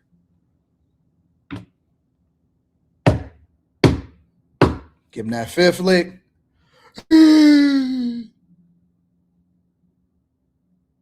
No. You want to act tough, so you're going to do it again? No, ma'am. Oh, so you're going to straighten up. Give him a 6th lick. Give him a 7th and an 8th. He all gone. He cured. doing better in school, grades is up, got things together. By the 9th lick, he telling you the devil gone. The devil is gone. The devil is gone. He ain't there no more. Now, some of y'all might call that trauma. Some of y'all might call that trauma. That gentleman today is doing better than ever. I kid you not. He has a family. He's an upstanding citizen. He loves God, right? He didn't need none of that extra stuff. He went and got his grades changed overnight. Grades was different. He went and got him a job at Coca-Cola, worked his way through school. They kept telling him that he's slow. Mama, he ain't slow. He just acting like he ain't got no sense because they keep on babying the devil. Got kids. His kids ain't got autism. His kids, guess what? His kids are straight, all of that type of stuff. Upstanding citizen. Got his life together. And you know what the funniest part about you know what the funniest thing about that is? And I'm keeping it 100%. The funniest thing about that is that they kept coming back. So after they got disciplined, the kids in the hood, after they got disciplined, after they got told no, after they got told, hey, you're going to do what you're supposed to do and all of this stuff. You know what they did? You know what they call my mama? Miss Daniels, Mama Daniels. Most of them even call her Ma. They start calling her mom. That's the honest to God on everything truth. They would call her Ma. When mom walked in the room, they straightened up the same way that we did. When they went home, they was acting different. Because they felt like somebody actually cared about them. Y'all don't need all of this extra fraud money from the government. Oh man, I need some fraud money because my kid is out of control. You don't need that. You don't need none of that. We can fix that. We can fix. Let me be the Department of distribution of money for kids that act like they ain't got no sense. Oh yeah, we're gonna do a special analysis. Dr. Anton, we got a new kid in here that want to act like. Okay, come on, send him back. So give me what's going on. I just want to keep slapping my mom because I don't know why I keep slapping her. I'm just gonna slap her. Oh yeah. So you're a mom slapper, huh? Yeah. Level 7 mom slapper. We're gonna go ahead and give him a prescription. Put your hands on that wall. Put your hands on the wall. We gonna fix this. We ain't gonna slap mom no more. We ain't gonna slap mom no more. Where your daddy at? He in jail. Yeah, okay. Nah, that makes sense. Keep on just getting out of control. Come over here with all these Somalis stealing, running up a bag, and you confused. Oh, I don't know why I went from 670 to $330 million. What? Get out of here. You agree that as governor, ultimately you're responsible if tax dollars are defrauded? Yes, I would agree. Yep. Would you also agree that calling somebody racist is a serious accusation? If they are racist, I think it's probably I'm asking accurate. you, is that a serious accusation to make about somebody? I think it's just an observation of reality. All right, well, let's go there. Is it racist for a government official to identify fraud? No. No. Is it Islamophobic? To identify fraud? To identify fraud? No, I don't believe it would be. How come multiple whistleblowers have said that your administration told them not to say anything about widespread fraud across multiple agencies because doing so would be considered racist or Islamophobic? I can't speak to it because it's not anything I would say. Well, that's what your administration has said and has told whistleblowers, and as you just testified, the buck stops with you. That's what you stated in your statement whenever you announced you weren't running again. Are you familiar with Faye Bernstein? Listen, here's what it comes down to. While y'all was out here busting y'all butt and going to work every day, and getting yelled at by your boss and getting written up because you couldn't get there on time every day. While you was out here trying to figure it out, while y'all out here door dashing and doing gig work, right? While you out here trying to go to school and bust your butt and make all be all you can be, while you putting your life on the line, joining the military, joining the Air Force, joining the Army, joining the Navy, are y'all doing everything that y'all supposed to do? You know what they doing? Chilling and getting all of the money and getting rich. This is an issue that everybody should be outraged on. This is an issue that everybody should have outrage about. Because if you have to go to work every day and bust your butt so that somebody that's not even from the United States of America comes and take your resources and then tell you that they want reparations when you came in and started investigating the fraud and got ICE in there to get them the fuck out, you should be pissed. You should be absolutely, positively pissed. And I don't even know where we came from. Like, I don't know what this new crew of people are that's cool with other people taking advantage of them and they actually advocating for them. I don't know what this new stuff is. Like, y'all cool. Y'all just cool, calm, and collected. And somebody take $5 from me, I'll be like, Unc and them, you know Unc got a habit. You know Unc is a crackhead. Unc still $20 from you, what's up? Some random Somali going to take it. Don't worry about it. Don't worry about it. We'll get there. We'll get there. Make sure you guys hit a like for the algorithm, subscribe to the channel, and turn on your notifications. Let me read some of these super chats because I'm disgusted. I'm just aggravated. I'm very disgusted. Shout out to Lamar on there. It says, and before the chat run their sea suckers calling me a liberal, I'm not. I have a right to disagree. I'll disagree with my dad if he's wrong. Well, talk to him then. Talk to him, Lamar. Sega did it. Says gas prices are up $3.50, up to $3.50. The cost of a barrel of oil doubled since this operation started. How does America benefit? Like, I wouldn't know what the cost of oil is. Like, do you think that I go to the gas station and I check for the prices? I don't even gas in my own cars no more. I got somebody to do that. Nigga, get your money up. I don't know nothing about that. I mean, it costs up to $3.50. Wasn't it $3.50 when Biden was in office? What was gas when Biden was in office? Listen. You can't charge, I explained this to y'all the other day. No. I'm about to answer the question. I'm going to answer your question for you. Just for the sake of conversation. The reason why I wasn't answering it is because I've already answered this question like Monday. I talked about it on Monday. I have friends that own gas stations. Matter of fact, let me do this. Let me see if I can get one on there.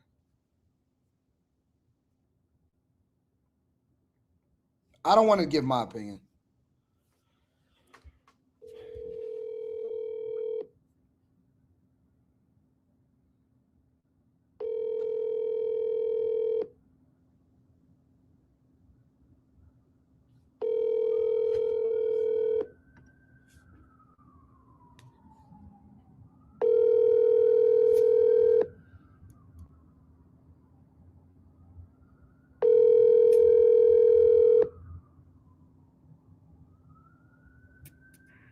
Two.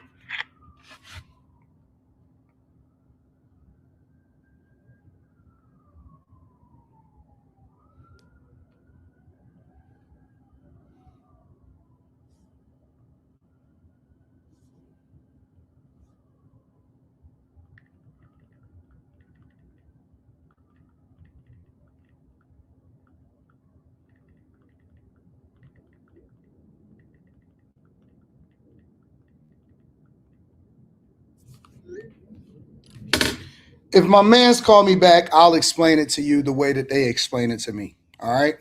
If he calls me back during this segment. But let me go back to your question. When did this operations start? When did this operation start?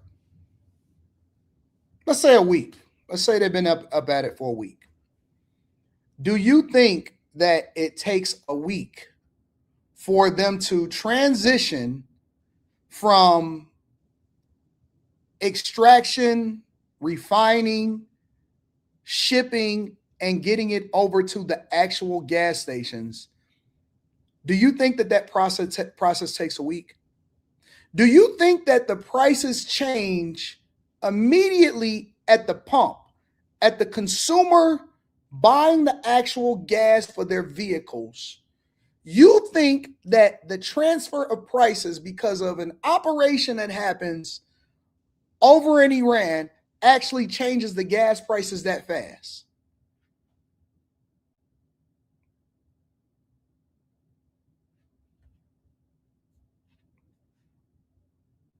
It's called price gouging. If where you live at, they are being opportunistic and capitalistic, and they're taking advantage of your ignorance and your fear by charging you more, and you go for it, that sounds like an ignorance problem on your part. That is not what's happening when it comes to it being affecting what you got going on at the gas pump immediately in a week. Come on, man. Wake up. Wake up. Wake up. Wake up. Stop having derangements. Even if you criticize President Trump, even if you don't agree with most of the things that Trump does, we got to at least have some form of common sense. We have to have some. Come on. You can't be so in derangement. You can't be so deranged that you actually believe that transfer or that translated from a week ago to now that your gas prices is up because of that. Come on, man. Come on, bro. Come on. Stop. Come on. Wake up, bro. Wake up. Wake up, man. How many gallons does it cost for you to fill up your truck? Fill up your car truck?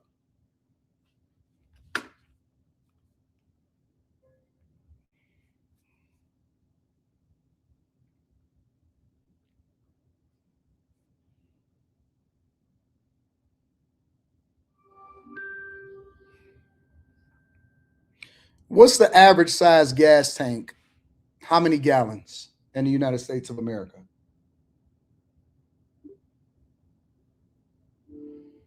In the United States, the average car gas tank usually ranges between 10.5 and 18.5 gallons.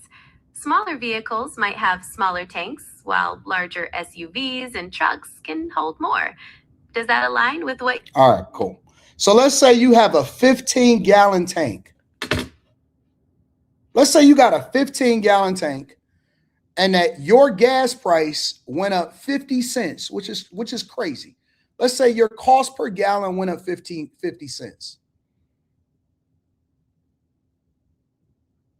That would mean that the cost at the gas tank actually went up about $7.50.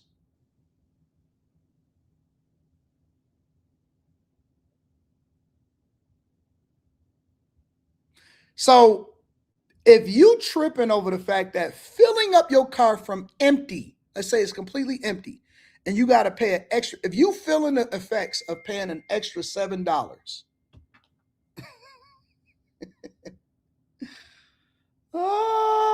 if you're feeling the effects, I got it. Thank you. If you feeling the effects of paying an extra $7, bro, we got bigger problems on our hand. Come on, wake the fuck up, bro. Wake up. Wake up. Wake up. Wake up. Wake up. Wake up.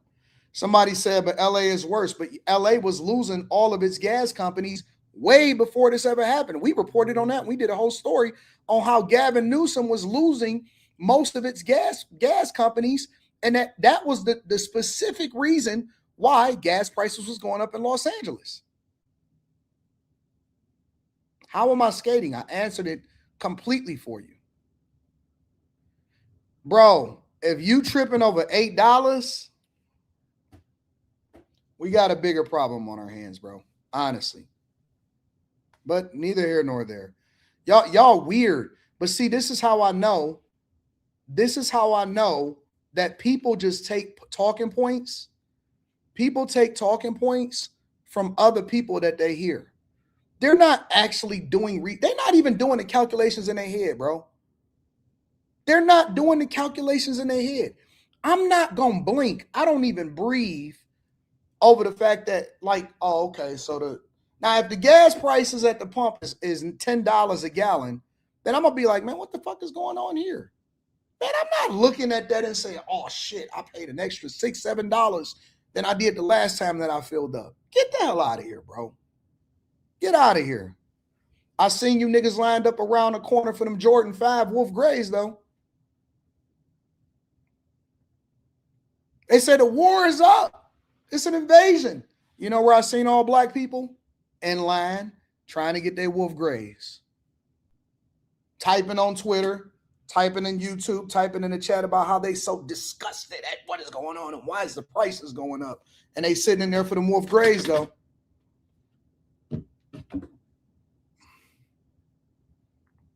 They was in line for them Wolf Grays.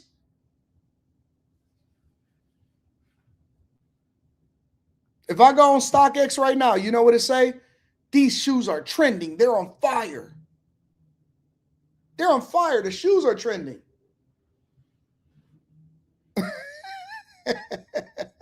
Yeah, they still get them Newports. You know what they do?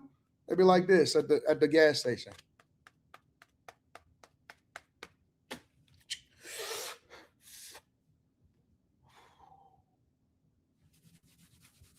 Outside in the cold, all huddled together with the pack of Newports, Newport 100s. I forgot you poor, so you be like, hey, let me get 3 Lucy's.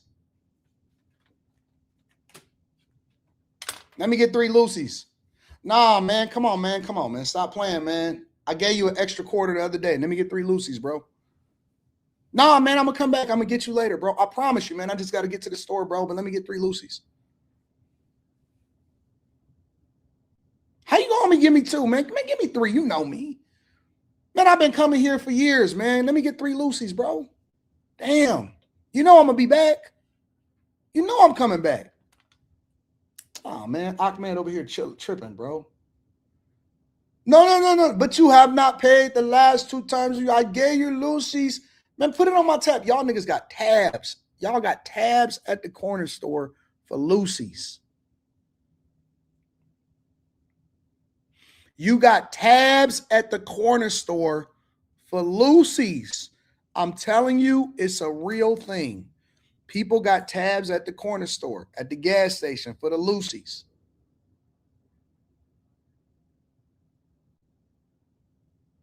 Future crackheads of America. That's your future is right outside the store. You know, the dude. How do you think the dude that how do you think the dude that always come up and say, hey, big dog, I like that car you over there doing. They always give you a compliment. These niggas are strategic. Oh man, that's a beautiful old man. You doing it. Who are you? You must be next to the mayor. You're the mayor? Hey, I need 72 cents to get on the bus. I'm 72 cents short. You got a little extra? Can you give me when you come out? Who you think that is? That's you. That's you. That's your future. You're looking at yourself in the future. Future panhandler crackhead of America. You just haven't gotten to that stage yet. You haven't gotten to that level. You haven't gotten to level 7, level 8 yet. You still a level 4 mutant. You're a level 4 mutant, and you haven't gotten to your Jean Grey, the rise of the Phoenix version of you yet. You're not even in your final form. You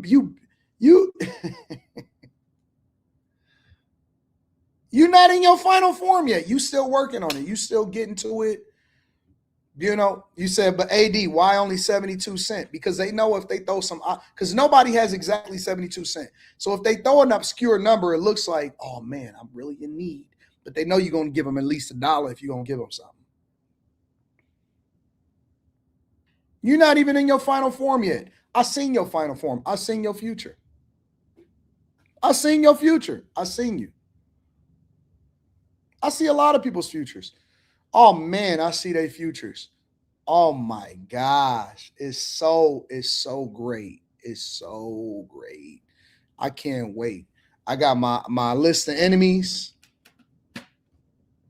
And I'm not going to be satisfied until I see them outside. I'm not satisfied with my future enemies. And my strategy is not online, it's offline. I'm not satisfied with my future enemies until I see them looking like Delonte West. If you're not Delonte West, send it out, it's up. It's up. If you're not Dookie from The Wire, it's up. I'm not satisfied until you Delonte West and this shit up. You don't think like that LeBron see Delonte West on a regular basis when people send LeBron James Delonte West video that he don't be like, yo, Rich Paul, look at this nigga. Nigga, that's what happened. You cross the line, it's up forever. Now LeBron can't actually say anything because LeBron is at the top of the totem pole.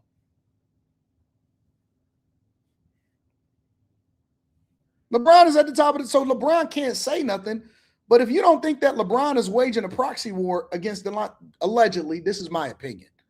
I'm not going to say it for sure, but this is my opinion. Observing in the optics, I think that we all waging. I'm the proxy war king. I'm just like Trump. I'm just doing it on a local level. LeBron is waging a proxy war against Delonte West. Delonte West is Iran. LeBron is the United States of America. I see, man, the way I see life, I see it differently. Oh, okay. So,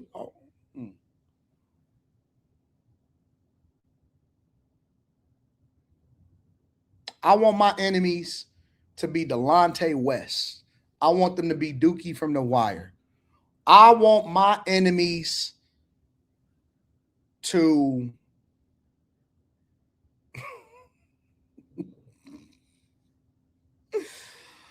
I do. I pray for them. I want them to give their life over to God, but I don't want them to give their life over to God until it's their final moment.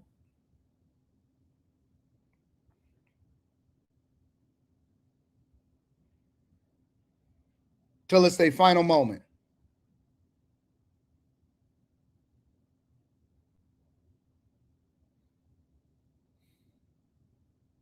You made me this way. The internet made me this way. Y'all made me this way. This is your fault. This is your fault. This is your fault. This is your fault. And in their final moments, I want to come in as the pastor. That's the reason I'm anticipating my pastorship towards the later part of my life, because I want to be the person that preside over their funeral. That's how I'm doing my pastorship. Oh my God, you know what? Lord, oh, God be with them. I want to see the casket close, nigga. I want to see the casket drop.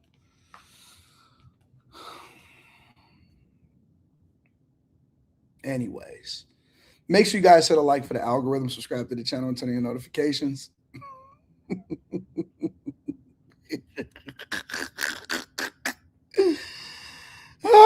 Shout out to King Michael II. I'm just trolling, y'all. I'm just trying to don't take me serious. I'm just messing around. Shout out to King Michael II. Says, hey, AD just became a bag chaser. Shout out to the chasers. Shout out to the new chasers, man. Make sure y'all get y'all money up. We got Stock Club coming up next. Stock Club coming up. Now I'm just messing with y'all. I don't want y'all to be Delonte. Down South says Israel stole trillions of dollars from the day before 9/11. This isn't the biggest fraud. Tony Esquire says Christy Nome got bigger balls than the majority of y'all in the chat. Raw hurt then go turncoat like Major. Y'all rather go turncoat and turn like Major Taylor Greene. She took the fall like a warrior. By the way, she still has a job under Trump. Yeah, she holding it down. Deep Down South says wealth and fraud go together. You have to do shady things to get wealthy. TS Car Washing Detail Services. I love how Brittany and 2K thoughts if Rory and Maul Joe get back together, they would be better than the current show. That's all cap. Nah, Joe is doing well by himself. TS Car Washing Detail Services. Why kids need their father so they won't be ankle lovers. That belt knocked the crazy out of you. TS Car Washing Detail Services. These kids now think the belt is only for fashion. AR is back, says, what did mom slap? What did mom slapper say again? I'm not doing it. I'm not. Y'all. Mark Hargrove says, yep. Remember those days? Grew up in the SIP. Shout out to everybody in the SIP.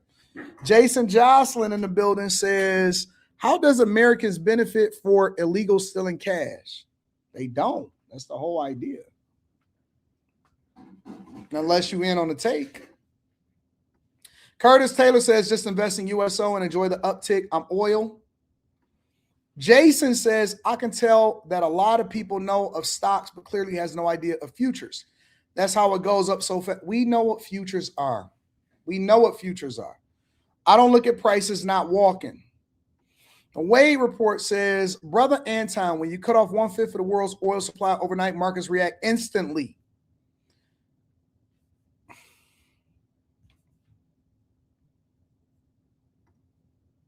More, I want to bring in our chief international correspondent, Keir Simmons. He joins us. Russia and China helping you early? With each other in the past, and that. And I asked Iran's foreign minister about whether his country is prepared for a possible. Make significant progress, as the Omani foreign minister said in his statement, and he checked his statement with both sides, really significant. And I asked Iran prepared for a possible ground in Iran. You're saying that Iran is ready and willing to take. Either ready for this war, how much they are up to a ground invasion. War, no. But with any eventual. Is Russia and China helping you early? And will continue, I hope, I guess. To give the details of our.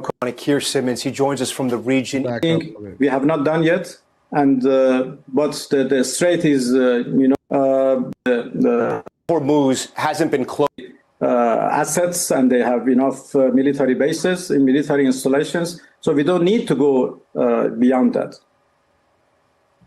The Strait of Hormuz hasn't been closed, but the threat of its closure has disrupted the international economy. If this war continues, will Iran try to close the Strait of Hormuz? But they have not closed it. It is the ships and tankers who don't. They have not closed it. They have not closed it. Listen. The one thing that I try not to do.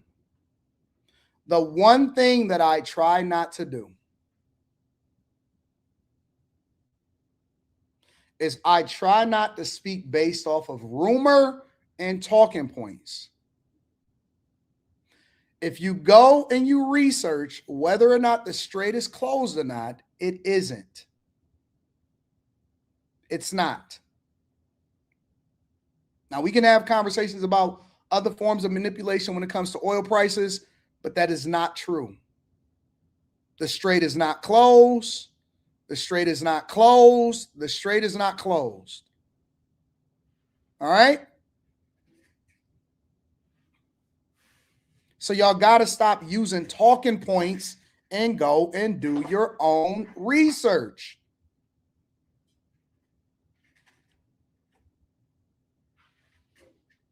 It's not closed. It is not. Stop saying it is closed. It's not closed. Even if you disagree with me, you have to lean towards the facts. You can't just go based off of an opinion. You can't go based off of an opinion. You got to go based off of the facts. It's not closed. That's just a fact. That's not my opinion. Objectively speaking, that's not my opinion.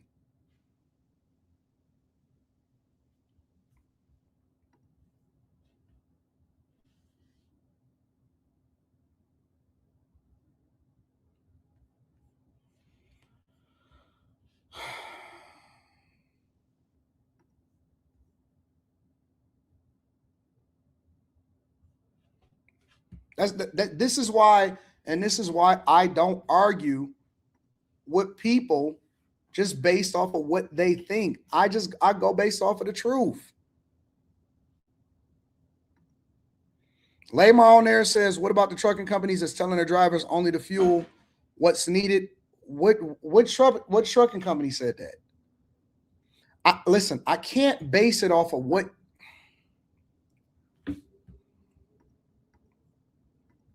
Rush King says people complaining about gas prices in relation to this war, but it was going up already. It's near summertime, so it's up. I put 93 in my car. I put 93 in my stuff too, and the turbo has me burning gas, but it's still not bad for real.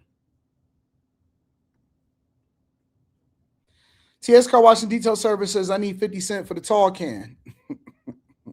Tony Esquire says, you know, AD, at some point you're going to have to accept the fact that regardless of whether you explain 1 + 1 = 2, some people will argue that it equals 11. That is true. That is true. AD, hit that button on the release on them hats. Maybe. Y'all got to start treating me better first. The GOAT 88 says Epstein survivors' testimonies came out yesterday. Everyone should check them out for yourselves. Shout out to Molly, or salute to Molly.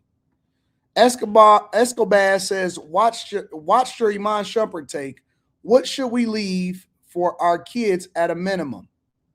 What do you think that what do you think they should work for themselves?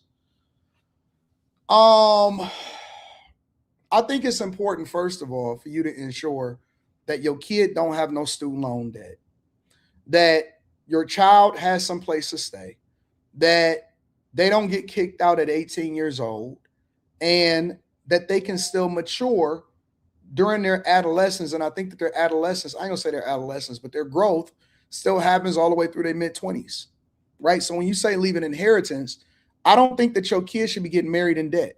I don't think that your kids should have credit card debt. This is at a minimum, right? This is at a very minimum. At a minimum. I think that you should be able to pay for your kid to go to college. And if you can, you should give them a place to stay.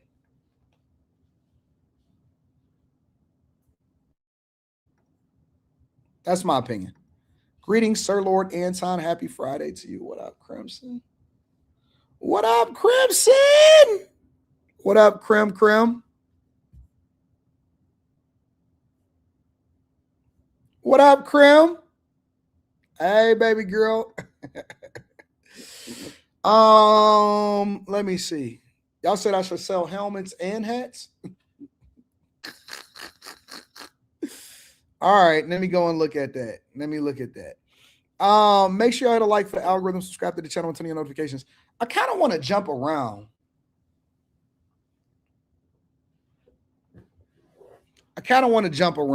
All right.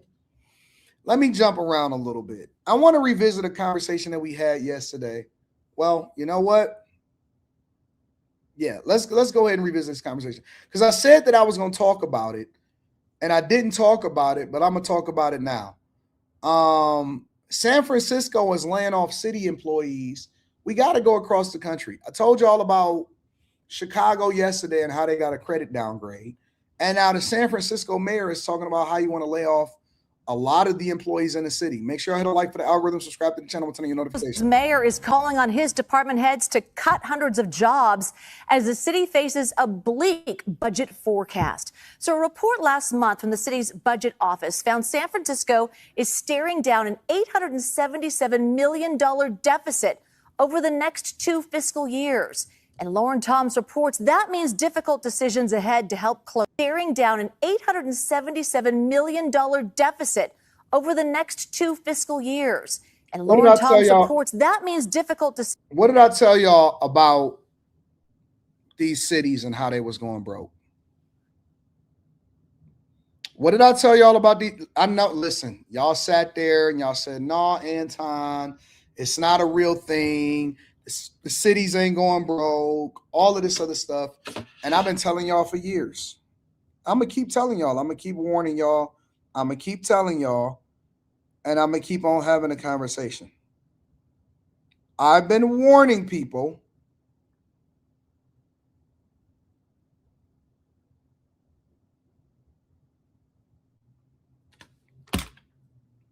that most of these cities, most of the major cities that you love, are going broke. And by now, if you've been tuned into me for any period of time, even over the last 2 months, you should have a crash course education on city budgets, finances, and why just cutting staff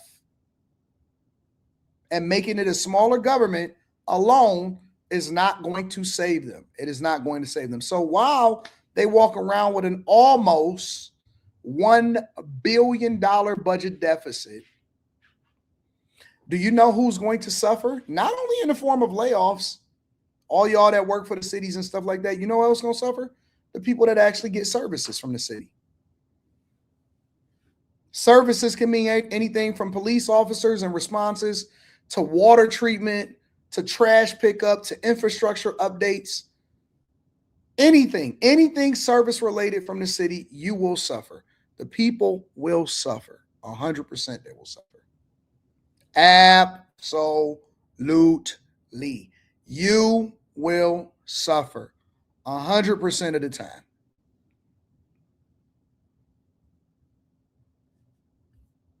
Decisions ahead to help close it. The message to city departments is clear. Tough cuts are coming as San Francisco grapples with the 2-year budget deficit that's ballooned to nearly $1 billion. The mayor's budget office looking to cut at least 500 jobs. Layoffs are painful, but we are going to focus on core government services going forward. It's what the San Franciscans deserve. In an email sent to department heads obtained by CBS News Bay Area, the mayor's budget director warned the city needs to cut at least $100 million in salary and benefit spending to help close a $400 million one-year deficit. The letter. Now remember,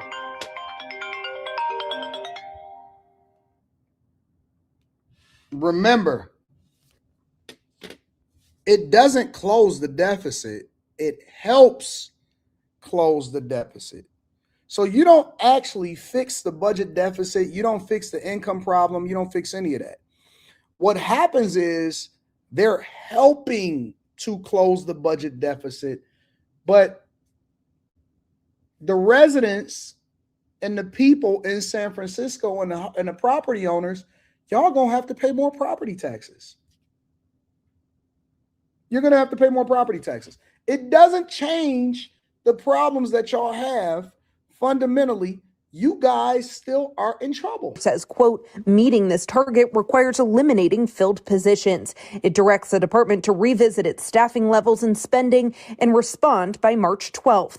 Benny Zank has spent the last 3 years working for the city's environment department. He says essential public services could be on the line. We potentially will have huge cuts to public services here in San Francisco, and that's going to be really devastating for workers, but also for all of the families and residents here and what they expect from our city. Zank, a union member of IFPTE Local 21 and other city workers, are now backing a ballot measure they say could help avoid future cuts by increasing taxes on San Francisco companies where executives make more than 100 times the median pay of. What is always a solution every time? It's like a level of I don't know what you call it. Like it's weird. Every single time, every solution, every time is higher taxes, higher taxes, higher taxes. We need to tax more. We need to tax more. We need to tax more. We need to tax more. No, we don't have to cut our spending. No, we don't need to start realigning our budget according to what it is that we can afford. No, we can't do that. Raise taxes. No, just raise taxes again. No, you know what? I got a proposal. Well, what's your proposal, Ahmed? Taxes. We're just going to raise more taxes. We're going to run up the taxes. We're going to pretend like we're going to tax people that are rich, and then we're going to actually do the same thing that they did in New York with Mom Donnie, and we're going to raise property taxes, and we're going to raise taxes. More taxes. Tax them, tax them, tax. And let's go into bag tax. And while we at it, we can throw in an electronic tax. And then we can throw in an additional tax for anybody to stay at a hotel. You know what? We can throw a tax over there too. And if you walk across the street, tax. And raise more. Let's introduce another millage. Let's get another bond going. We're going to name it the Schools After School Program More Tax. We're going to say that we're going to allocate the money to this, and we're not going to really do it, and then we're going to just throw another tax on there, right? Remember, taxes. Their workers. By having new revenue measures like the Overpaid CEO Act, that'll deal with a lot of that uncertainty, and people will feel secure in their jobs, and residents will feel like they're getting the public services that they need. The latest budget warning comes less than a year after city leaders closed a deficit of more than $700 million, cutting community programs and laying off about 40 workers. The city blames this year's deficit partly on federal funding cuts. Community advocates say the city needs a long-term solution. So while we're talking about deficits and cuts, what we also need to be talking about is revenue. How is it that we can actually afford and pay for the essential services? How do y'all turn gay?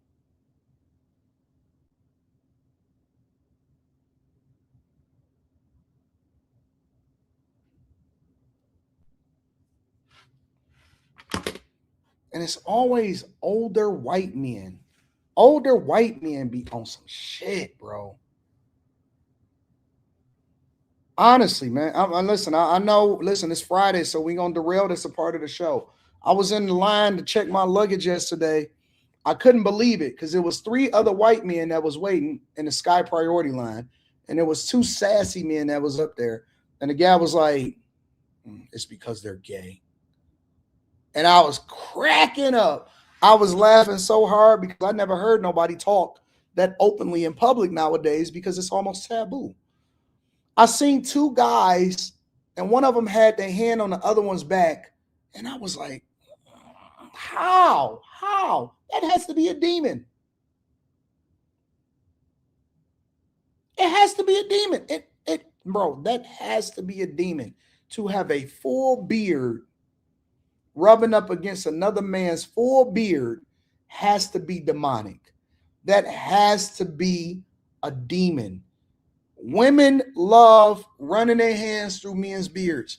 Men should not be wanting to touch another man's beard. That's not right.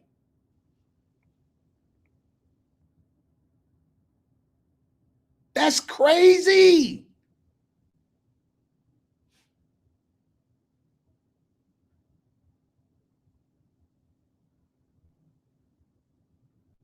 That is insane, bro.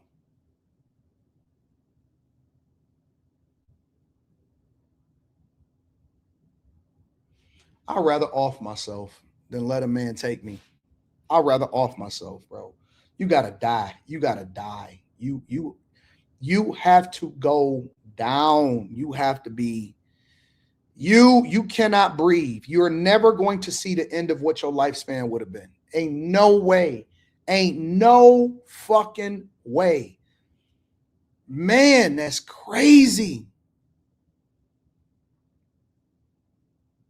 Ain't no way.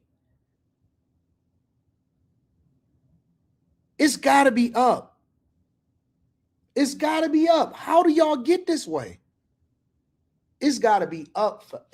Man.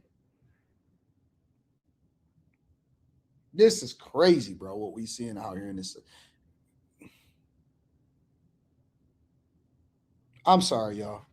I got a little derailed, but when I be seeing this sass and people be jumping on there, listen to this shit. So while we're talking about deficits and cuts, what we also need to be talking about is revenue. How is it that we can actually afford and pay for the essential services that are critical to the running of San Francisco and keeping San Francisco safe for us all? Lurie says all options are on the table to balance the budget. I've told every single department that we need to rein in spending. We can't spend money that we don't have. These cuts are, and this deficit is massive. And so it's going to take all of us together. Meantime, San Francisco's public transit agency is facing its own budget Bro, that technology that they got in there is crazy. I love that shit. crisis. And today, city leaders kicked off a campaign for a new parcel tax to avoid drastic cuts to Muni. Advocates spent the last year fighting for a truly innovative funding measure that will allow us to stop talking about cuts and start talking about growing service the way that San Francisco deserves. The stronger Muni for All measure would add a parcel tax on commercial and residential properties. It would. What did I say? What did I say they was going to do? Check, listen to what they said. Look at the solution. For All measure would add a parcel tax on commercial and residential properties. It would add about $129 per year in taxes to most single family residences. City leaders hope the new tax will add about $160 million in revenue to Muni's budget each year. And the campaign is collecting signatures to get the measure on the November ballot. Well, this is separate from the push to get a regional sales tax measure on. More taxes, Muni taxes, more taxes. Now they want a more regional sales taxes. They want you to go to fuck. Bro, what is going on with this country? Why do we think that it's cool to just keep taxing people? On the November ballot in 5 Bay regional sales tax measure on the November ballot. Well, this is separate from the push to get a regional sales tax measure on the November ballot in 5 Bay Area counties. That measure would raise nearly $1 billion annually over 14 years for. This is insane, bro. Honestly, bro, if y'all don't, we should have tax derangement syndrome. Fuck Trump disarrangement syndrome. We should have tax derangement syndrome at this point, bro. There's no reason why we should keep on advocating for more and more and more and more and more taxes. I was explaining taxes to my daughter last night. We chilling with whatever before I go on a live stream. And I was explaining taxes to my daughter, and she was like, wait a minute. This is what she asked me. My daughter, high schooler, said, hold on, Dad. So wait a minute. She says, so you have to pay taxes on money that you make that nobody else helps you make. You just got to give it over just because. I said, yeah. She's like, it's like a shakedown. Yep. And she said, so with the money that you have left over from taxes, you then got to pay taxes on the things that you buy with the money that's already been taxed. I said, yep. She says, so then when you go give the money to the organization and they tax it and then they profitable, they got to pay taxes. And then the employees that they pay that collected the money that you got taxed on, they get taxed from the money again. She says, so really, it all goes down to eventually all going back to the government.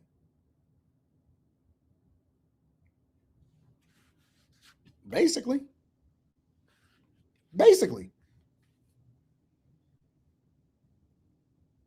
Correct, Chuck. It's a pyramid scheme. It's a pyramid scheme. The money that you make that you then spend with another person then gets taxed again until they go and buy something else, and then it gets taxed from the other person that then collects it, and then the person got to pay taxes on the money that they pay themselves from it. It's the craziest thing ever.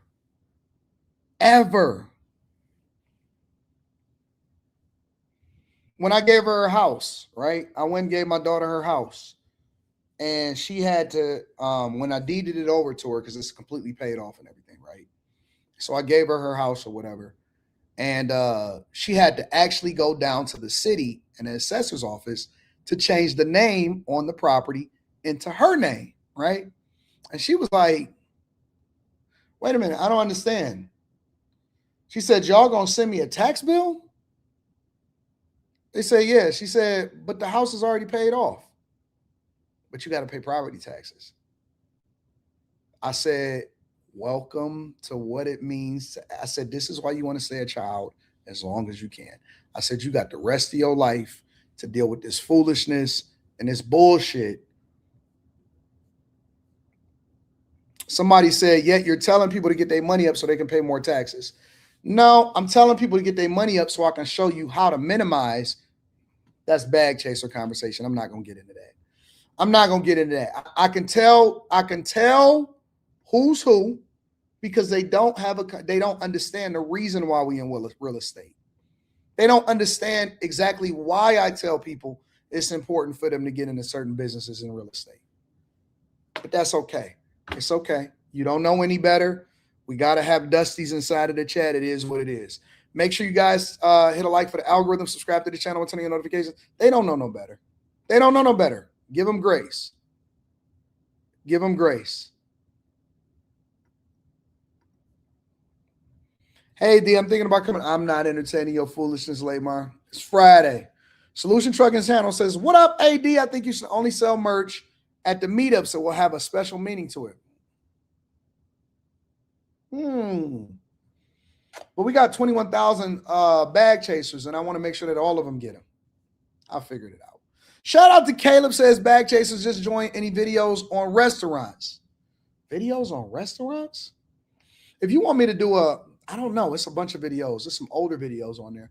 If you want me to do a special live stream and a Q&A, I could break it down. I'll break down everything. I've invested in 3 restaurants in my life, 1 overtly and then 2 covertly, right? So, and one of them I'm still invested in, so that's pretty, but I'm just a silent investor. That's why I say covertly. I can answer every question that you ever know about a restaurant. The margins, the costs, the problems, the troubles, the permitting. Should you build it new? Should you get grandfathered in from a place that used to be? Traffic, everything. I can tell you, I can show you everything that you'll ever want to know about a restaurant. I got you, Caleb. I'm gonna start doing niche masterminds too for specific segments or specific industries so that y'all can deep dive into it. Perfect Storm says, I was stationed at the Presidio of San Francisco in the early 90s. I went back in 2020 and was thoroughly disgusted. Arazback says, isn't there something called a sin tax? Why not tax on all that sassiness? I ain't never heard of that before. Chase Barnes says, all these taxes we need Count Dracula. Man, it's crazy. It's absolutely crazy. AD, what are your thoughts on T Grizzly Brush Park mixed apartment unit? I don't know nothing about it. I'm not familiar with it. I'm not familiar with it at all. AD, are you going to start doing street interviews again? Yep. When the weather warmed up. I'm not going to be doing it when it's cold outside. No, that's a summertime activity, not a wintertime activity. Wintertime, you stay in, you hustle. Summertime, you get out in the street and you hustle. You know what I'm saying? Let me pivot for a second. I want to jump into something that I was going to talk about yesterday. Also, and it's Maryland. Shout out to Wes Moore. Did y'all know that Wes Moore used to be on Time Magazine on Who's Up Next? One of the upcoming superstars of the Democratic Party.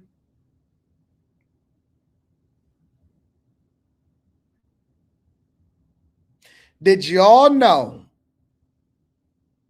that Wes Moore was on Time Magazine as one of the upcoming next up politicians, supposed to be stars? Let me show you.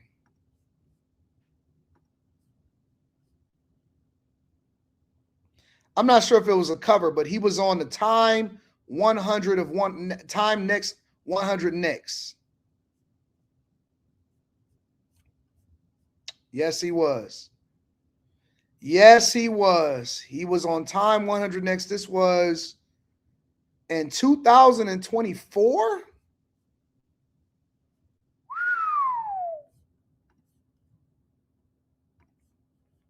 Hold on, I got to share this one with y'all. Share screen, Westmore. Yes, he was. Yes, he was. Yes, he was.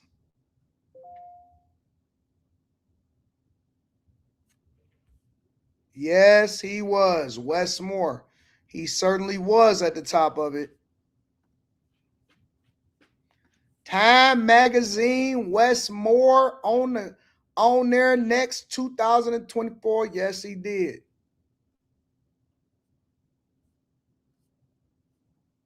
Crazy to think about, right? Absolutely insane to think that he was on the cover. You know why? Students are dropping out of high school at rates we haven't seen in nearly 2 decades. As Project Baltimore's Chris Papps explains during his State of the State address this month, Governor Wes Moore said Maryland schools are becoming the nation's best.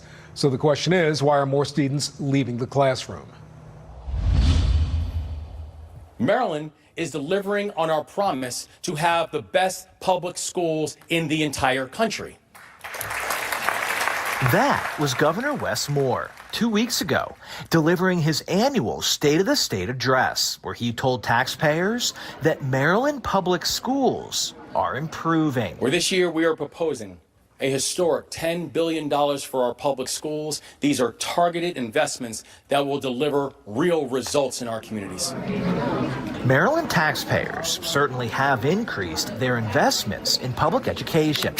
Over the past 3 years, according to the Maryland State Department of Education, combined state and local pre-K through 12 public education funding has increased by more than $2 billion, about 16%. But recently released state data analyzed by Project Baltimore show despite more money, more students are choosing to leave school.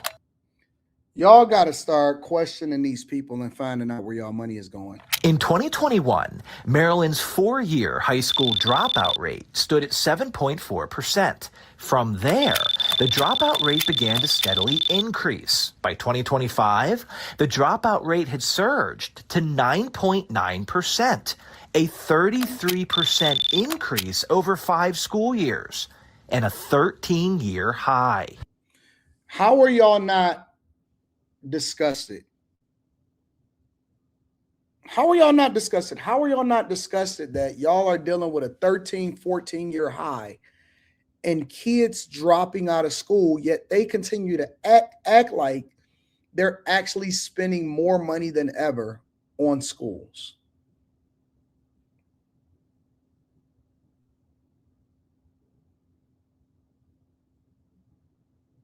How, man? How do y'all not ask where the money is going, bro? Y'all just listen to these people and y'all just be like, oh, cool, whatever. Yep, we gonna pay more taxes. Yep, charge us more. Yep, hold us, all of this stuff. And they just finessing y'all. They just finessing y'all. Shout out to Teddy West Russell. Welcome to the crew. Anybody that joined the Patreon, make sure y'all tap into the Discord. The link to the Discord is in the description of any of the most recent videos. Corey said he inherited a $5 billion budget surplus and it's now in a $2 billion budget deficit in 2 years. How? Where is the money going? Somebody said, nope, this is the parents' fault. I think that multiple things are true at the same time. If there's a 14-year, 13, 14-year high on dropouts, right? 13, 14-year high on dropouts. The thing that we have to ask ourselves, where is all of the money going? You got bigger classroom sizes, teachers are quitting, salaries is capped, but costs continue to go up. Where? Where? How? Where are y'all putting the money? It's not going into the schools. It's not going into the students. The schools get the money based off of per pupil. Where is the money going? Where?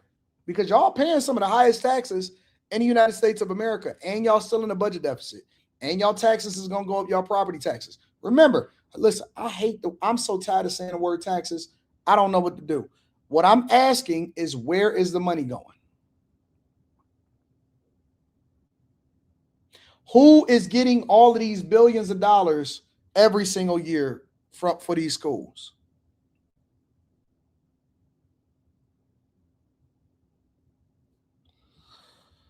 Oh, so much finessing, so much fraud, so much demonic activity. So many kids are getting finessed, bro.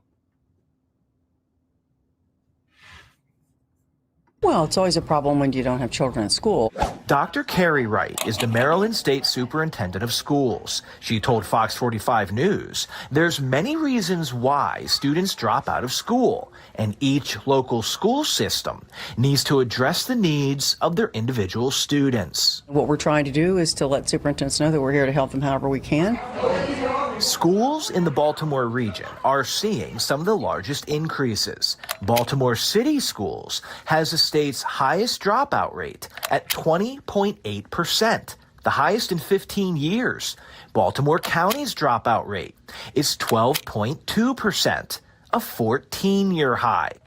In a statement to Fox 45, city schools attributed the increased dropout rate to the COVID-19 pandemic. BCPS attributed the increase to Hispanic and multilingual learners being afraid to come to school due to recent federal immigration enforcement. These children have limited prospects for their futures, and they're going to Let me ask this question.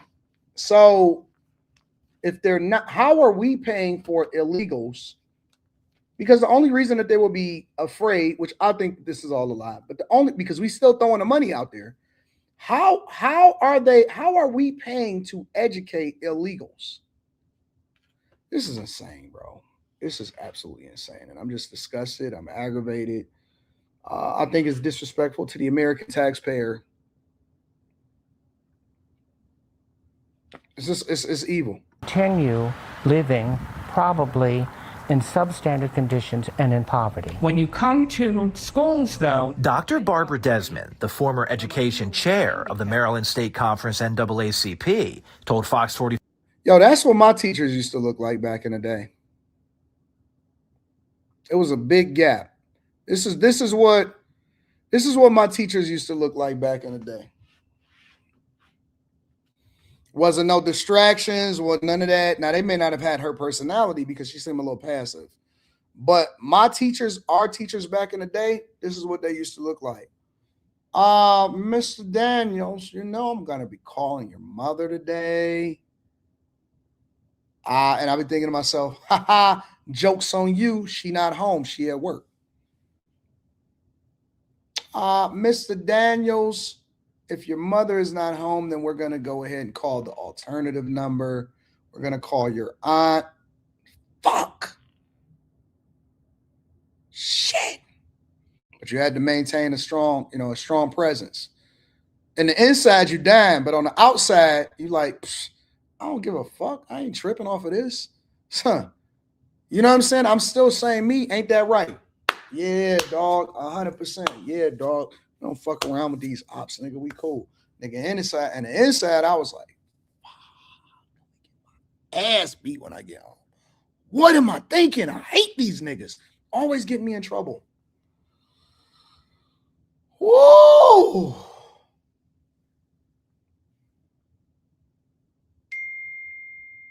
And get that slave treatment when I get home. Fuck. Can't keep dealing with this. Can't keep dealing with this.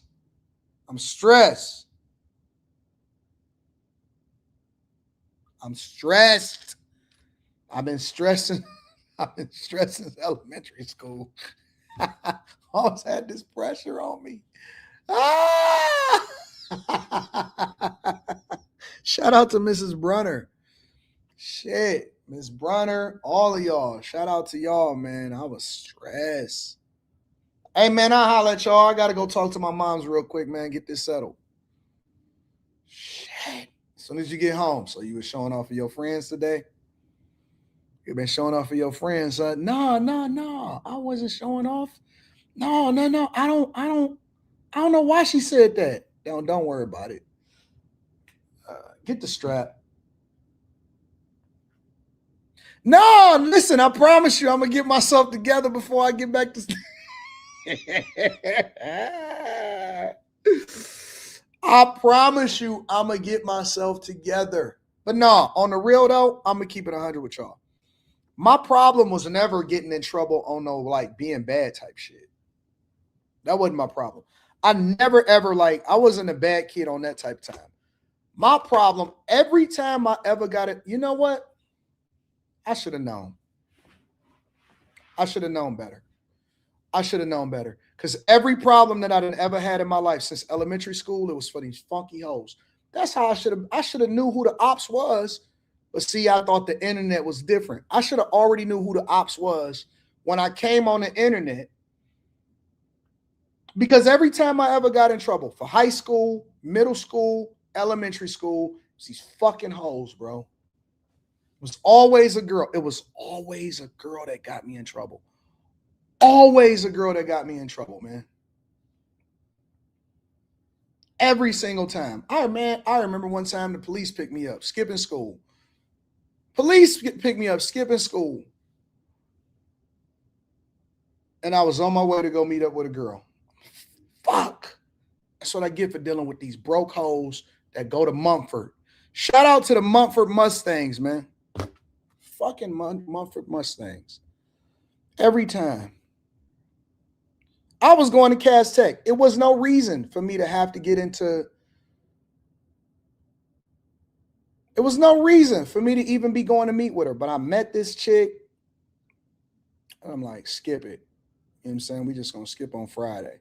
I remember because for whatever reason, it was cold outside.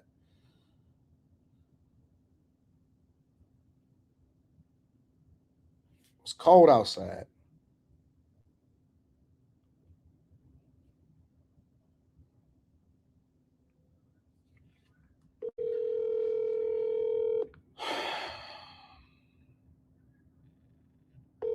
Fucking hoes. Every single time.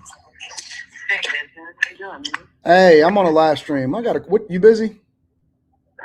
Waiting to go into the doctor. Yeah, just a little bit. What's up? If you had to say high school, all of that stuff, even all the way back to elementary school, if you had to say the number one reason why I got in trouble for school, whether it was skipping school or anything, what would you say that the number one reason is that I got in trouble in school?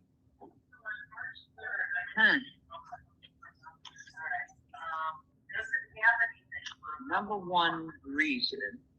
Or most of the reasons why I got caught up in something in general. So many. No, I'm just kidding. Okay, wait. Girls was one. You can stop there. Yeah, that's one of the reasons you got put into UD Jesuit boys school. One of the reasons. Mm-hmm. Stupid hoes. You online? Yeah. You online? You said, what are you saying? Why are you saying that? I don't understand it. I don't understand what is wrong with these women. Like, why did God make them so deceitful to get men in trouble? Because men are stupid.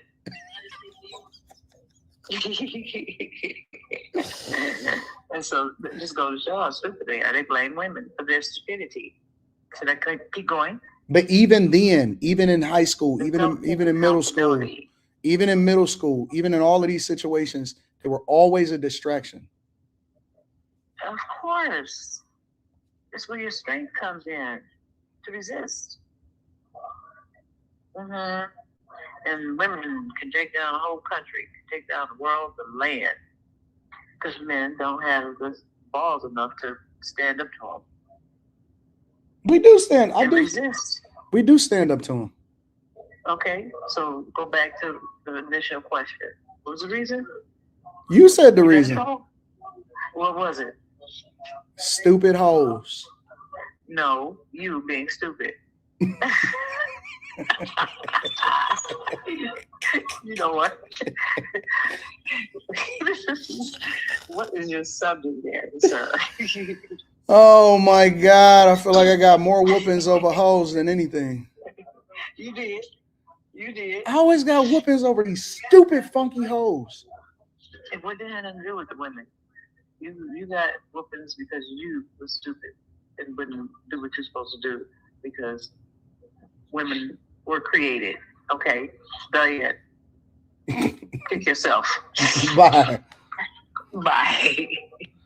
I don't understand it. I never understood it. I don't understand. Like, ever since the beginning of time, man, I was just like, what is wrong with them? Why do I, man, I'm telling you, bro, it was like once a week. I was always getting in trouble over a chick. Oh, you snuck out to go be with this chick. Oh, you skipped school with this chick. Oh man, this chick. God. Always in a principal office for a funky hoe. Oh, why are y'all in this back stairway? Why are you with this girl in the back stairway? I don't know, man. She told me she wanted to come. I don't know, because I'm a mushroom king. Oh, because I'm a mushroom king, and this is what it is.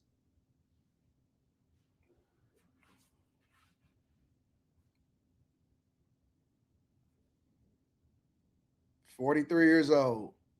Got these funky hoes. There's more of them. In 43 years.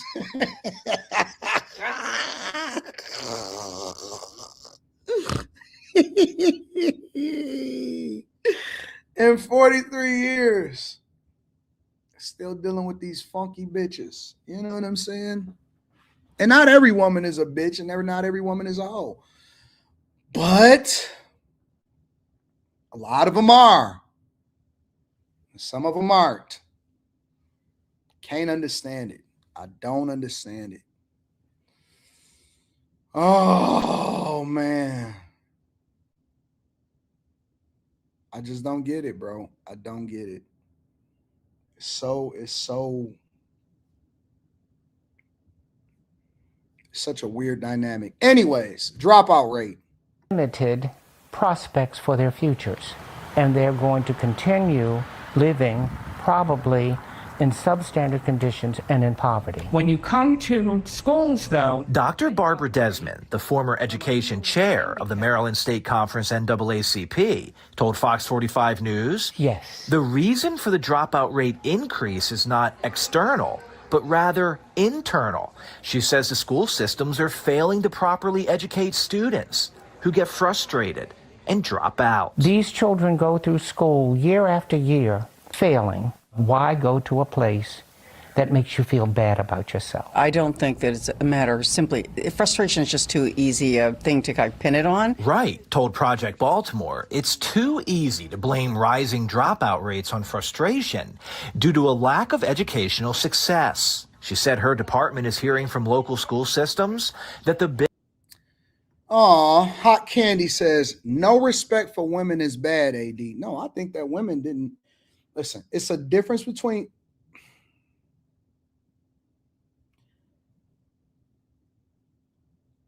how we separate it. All right, Hot Candy, how we separate it is this.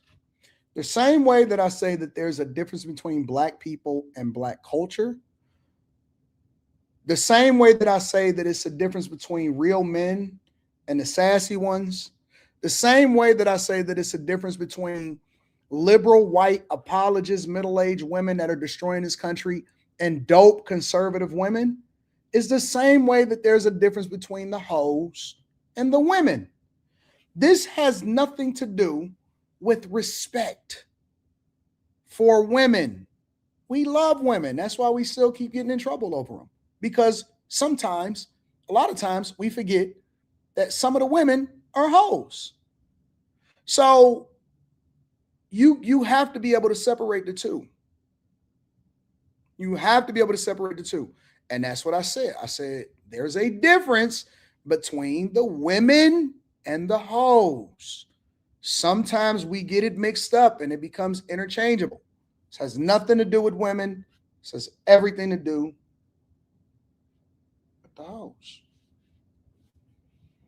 So, Hot Candy, I need you to know the difference. I need you to know the difference. There is a difference. When we speak to that, we speak to it specifically. If women, and I use this example all the time, I say, if a woman say, man, I'm tired of these broke black men, I know a whole lot of black men that got a lot of money. So she's not speaking to that demographic. She's speaking to the dusties.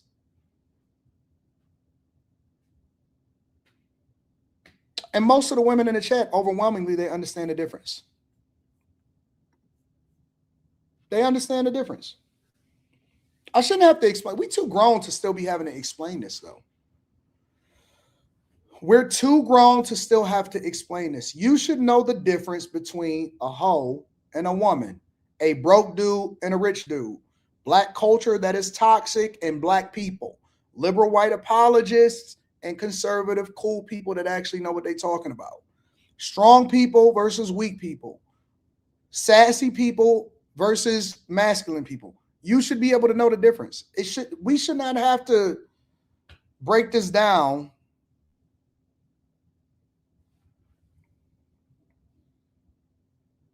This should not be.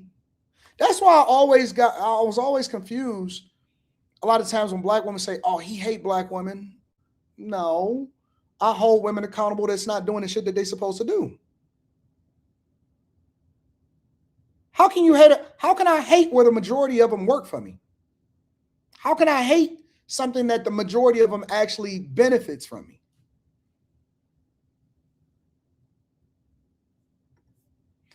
Yes, but you should not have to disrespect. I'm sure they know if they are whores. Yeah, okay. Nah, we not about to pity pat this shit. We're gonna call it exactly what it is. We not, this is not the body positivity movement. This is not the My Body, My Choice channel. This ain't none of this. We call a spade in the same way that I hold everybody accountable. I even just held myself accountable. The same way that I hold everybody accountable, they get it too. We're not about to sit here and go back and forth and try to act like it ain't what it is. That's what the problem is for society today. That's why you have people that keep on pretending like they got autism.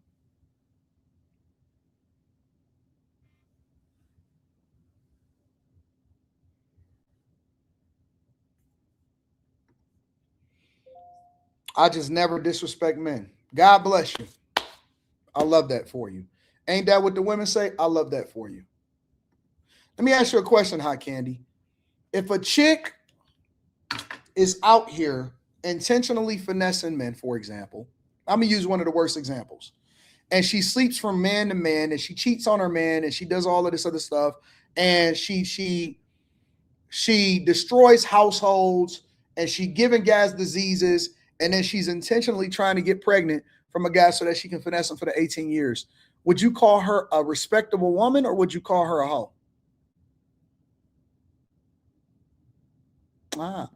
Okay. So we do categorize. We do use adjectives to describe the things that we dealing with on a regular basis.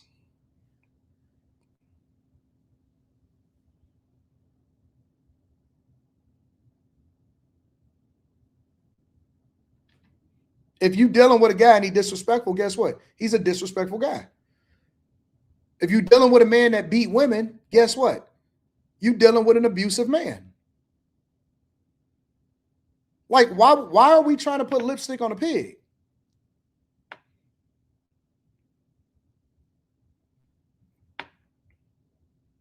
If you're dealing with a dude that's a pedophile, then you need to call him. You a nasty piece of shit.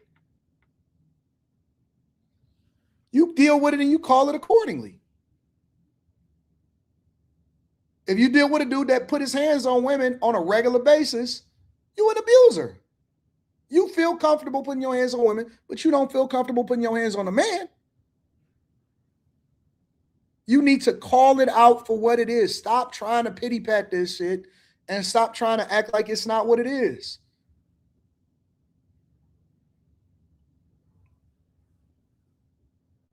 Why are we playing games?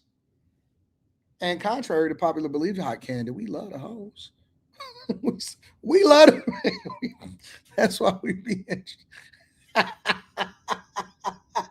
That's why we be in trouble. Because we love the huz. We love them too. We love them too.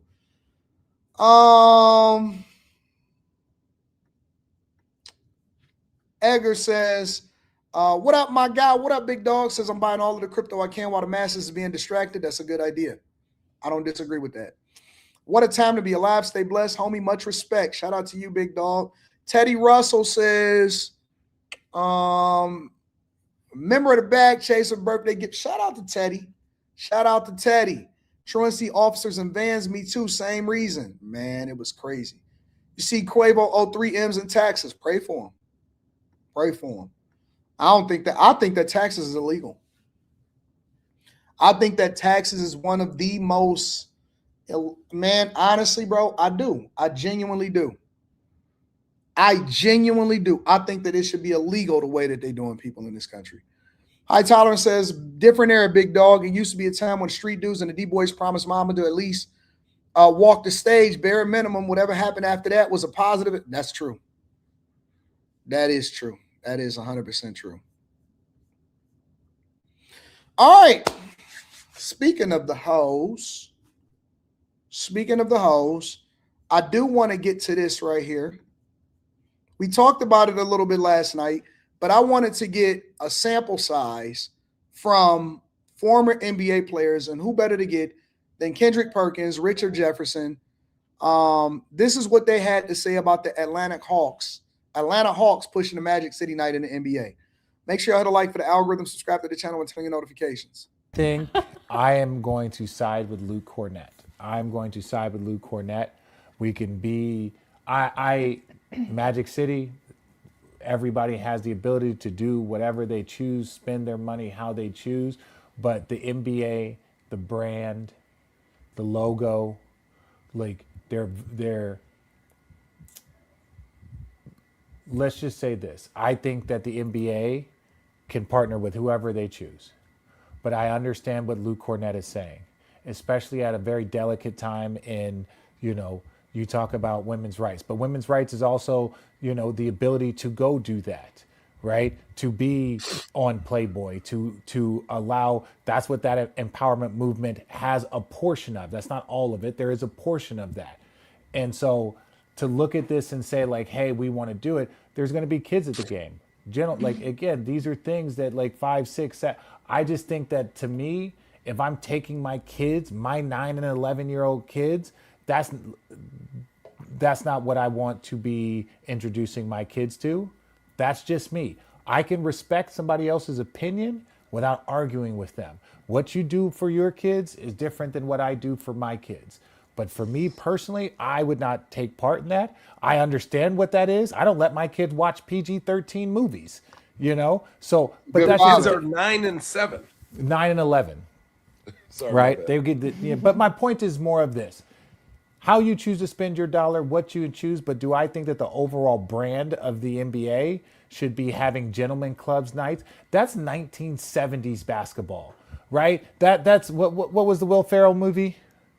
Tropic Thunder? Yeah, that's no, it's not Tropic Thunder. The one the Tropics. But what was the name of that movie? Semi-Pro.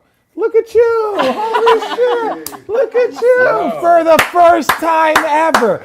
That's Semi-Pro. Guys smoking. Guys are smoking cigarettes, drinking, talking about, hey, our sponsorship is Magic City. That's old. I think we're above that. That's just me. Everybody can have their own opinion. I don't think that there's anything wrong with it, but I don't think that it aligns with the brand. That's my opinion. Burke? My first question to Luke Cornett would be, has he ever been to Magic City? That would be my first question to him. No, seriously, have he ever experienced Magic City? Right? And my thing is, we could go down the line and we could take a lot of things away if we're gonna get technical. Like it's been what are those called? Intro songs to games or whatever. That's intro music of gangster rap. Do we want to dive that deep? When people think of Atlanta, they think of Magic City. Not just because it's a gentleman's club, but people think of wings. People think of food. They serve food there. That is the culture of Atlanta. You know, I think that Perk has been hitting on all cylinders when it comes to his NBA takes, who he thinks is in the best contention and all of that stuff. Perk has been on fire, in my opinion, not being able to speak the truth when it comes to the NBA. Kendrick Perkins' take right now is absolute hogwash in every single way that you can think of. Perk is speaking about it from, and excuse my language, a nigga's perspective. Nobody thinks Atlanta, oh shit, gotta go get some Magic City wings. Not any regular people. That's not normal. That's not what a 13, 14-year-old, that's not normal. What is wrong with him? Man, when you think of Magic City, you think you gotta think of the wings. What are you talking about? When I think about going, I fly to Atlanta probably 10, 12 times a year. 10, 12 times a year estimated. I probably go to Atlanta most of the time. Guess what? I never think to go to Magic City.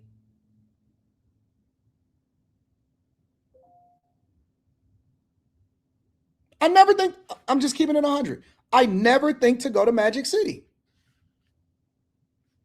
That's not what everybody think of when they just decide they want to go to Atlanta. What the fuck is wrong with the culture? So now we taking family-friendly events. If somebody decided that they wanted to go to a Braves game, an Atlanta Braves game, you know what? Hey man, I'm about to go to Atlanta. Let's hit a Brave game while we're here. Are you thinking that they doing that in concerted effort with making sure that they want to go to Magic City too?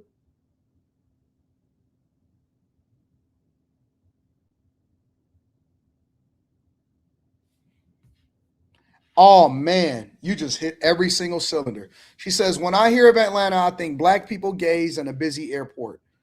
I hate Atlanta's airport. I hate Atlanta's airport. There's always a delay going through Atlanta every single time. Every single time there is a delay. Every single time there's a delay. Atlanta, right? And like, again, I get it. Somebody can have a totally different opinion, excuse me. And I never, Richard, how you parent your kids is probably not the way that I parent mine. Yeah. And I'm not saying, and look, no, real talk. And I'm not saying anything is wrong with that. I'm just not the one that, I don't live under a rock and I don't live in a bubble. And I know that it's 2026 and that if you don't have, or you're not able to keep it real with your children and expose them to the real world with the access of the internet and things being out, they're going to get exposure from somewhere else. This sounds crazy. He's using parenting skills and what your kid should and shouldn't be exposed to because Richard Jefferson said his kid is 9 and 11. He's using parenting as justification for a family-friendly event to be celebrating, promoting Magic City. Oh my God. Jesus, Lord have mercy. Listen, y'all. Listen. As degenerate as we are, as we become as adults, because all of us have some form of degeneracy in some way, shape, or form, right? As degenerate as we are, what do we try to do?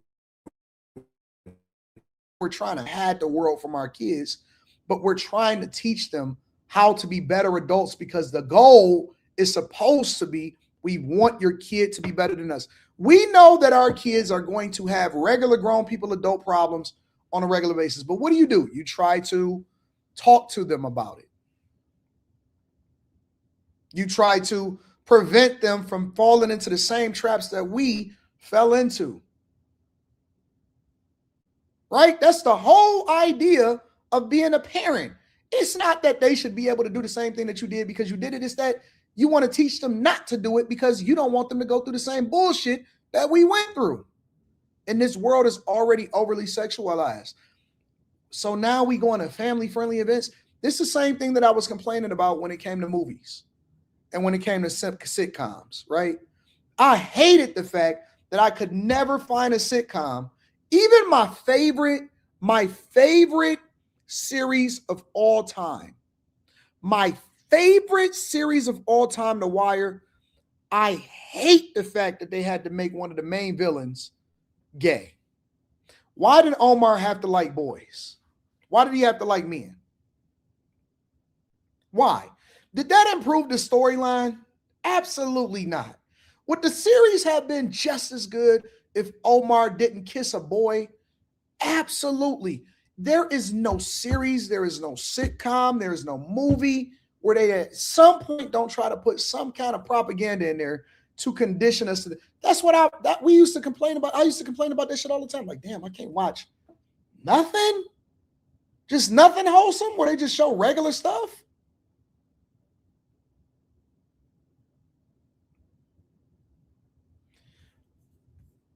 You know what's so funny? So for example, Desmond, one of our resident trolls that come in regularly. We love our trolls. We love the chat. Chat lives matters. Desmond says, no, fool, you love hoes. Facts. We love the hoes. That's a fact. I suspect, Desmond, that you love the hoes too. Don't let the suit fool you. These niggas be the worst ones. Don't let the smooth suit fool you. Don't let a nigga that's taking the picture like this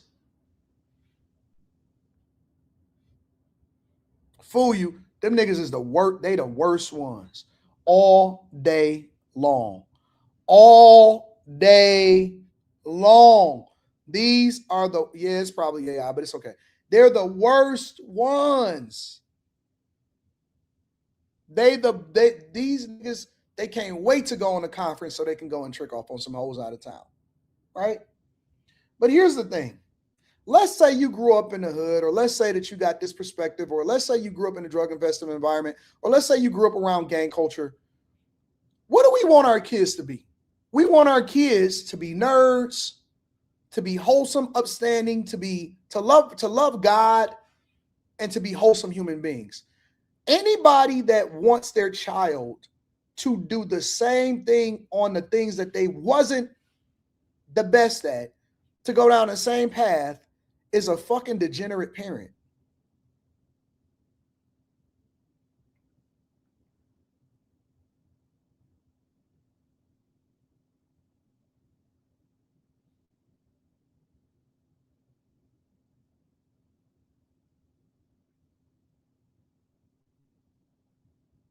Degenerate parents.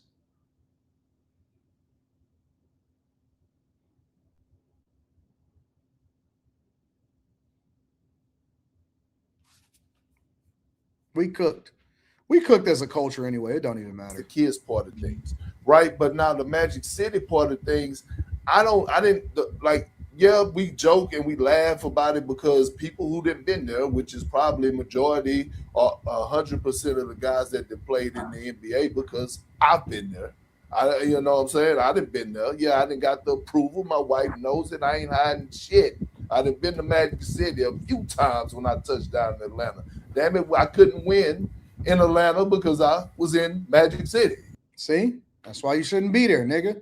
Okay? I was in Magic City. But what I'm saying is, I disagree. I don't think it's a big problem. I don't think it deserves a protest. I don't. I think it's their culture, and that's just why I stand it.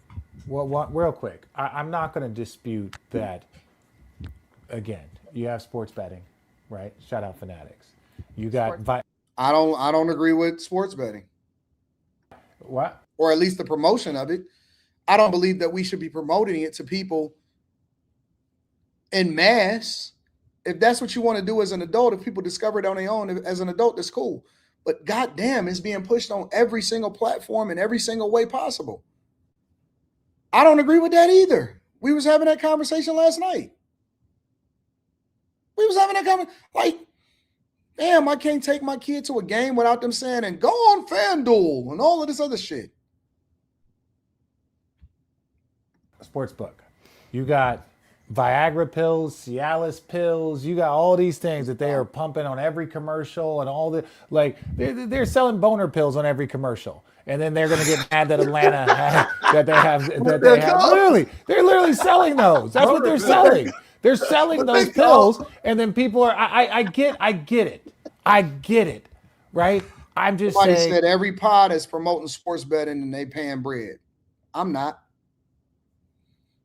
Up to this point, I have successfully resisted and said, I am not interested in any way, shape, and form. That's how I don't understand how y'all don't realize that there's some real ones left. It's still some people that got integrity.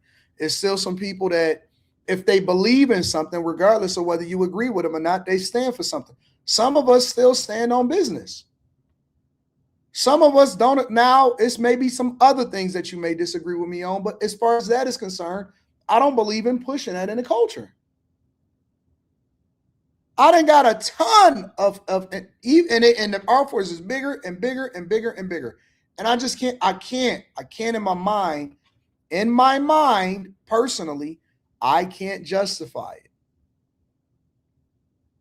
And I know that every single platform, every single podcast, anybody that got some motion is pushing it. I just can't. I can't. I refuse. I can't do it.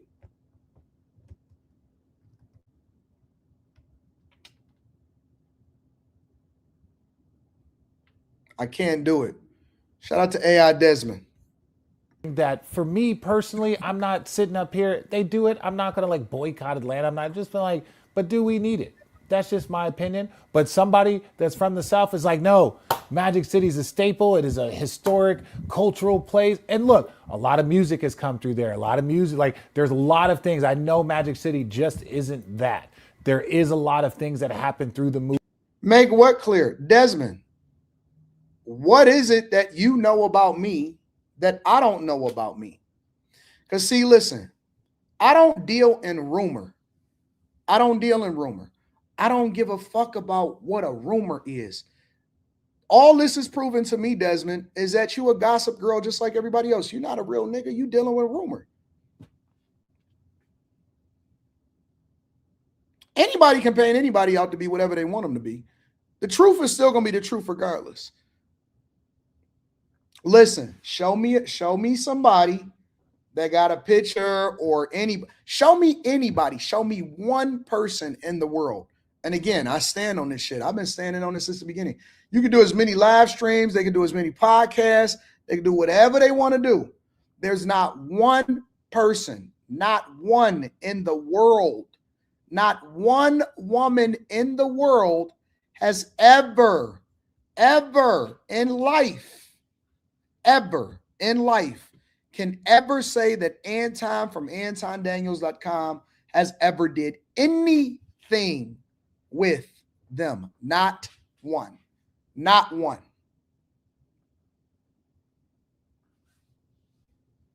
Not one. It just is what it is. So you listen, we could sit here and say whatever, so on and so forth.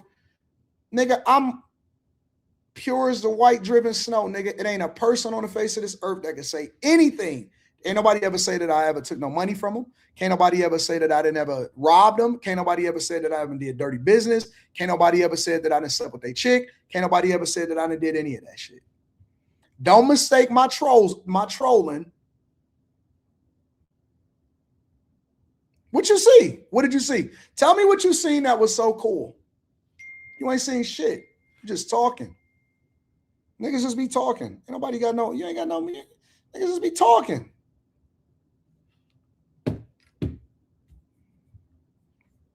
Gossip girls. Movement through the culture that go through that building. But not all the things are good that go through that building. There's been shootings and there's been things at that building. There's been some negativity that have gone through that building. And I just don't know if all of that, do we need it? That's it. If Atlanta people are not complaining, who should we to complain? Channing? Man, listen, you just don't do something like that and not run that through Adam Silver or the NBA. So the way they must have had their... Desmond, I expected more than you, but I see you sassy just like everybody else. Shout out to all of the sassy men. Shout out to all of the men as gossip girls. Shout out to all of y'all. I appreciate y'all. Love y'all. Y'all just helping me to continue to run up a bag. And shout out to my people. I love it. They're meeting and said, hey, we have this deal. We're going to do a one-night so-and-so with Magic City. The NBA goes, are you sure? And Atlanta goes, yep, this is what we're going to do. And NBA goes, okay. So, listen, if the NBA okayed it, who am I? Like, none of my business. I don't live in Atlanta. I have ate the wings before, but like... These niggas is wild. Fact of the matter is, I don't believe that we should be promoting supposedly family-friendly events in any way, shape, or form. Make sure you guys hit a like for the algorithm, subscribe to the channel. Isn't it funny how niggas show up every single day? They be subscribed to your channel. They love you. They adore you. They be participating in the chat. They can't chat unless they subscribe to the channel. They watch you on every platform, and they watch what everybody else say about you on other platforms. And then they come in on that girl shit. I'm telling you, bro, the dudes are they weaker than the chicks, bro. The dudes are sassier and gossip girls than the chicks. Every single day. Bro, I'm starting to think that I might have fucked one of y'all girls or something, bro. Y'all niggas is bitter. Tell her I said what up, bro. Honestly, like tell her I said what up. If you still heard about it, because I don't know her name. Tell me her name at least. Tell me what you upset about, bro. Let's fix it.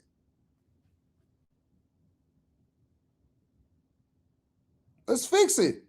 I don't want no problems, bro. I don't want to argue over no chick.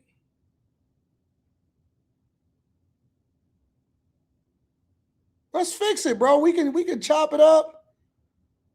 We can figure it out. Man, it's just a girl, bro. I mean, I didn't know she meant that much to you. Did she mean that much to you?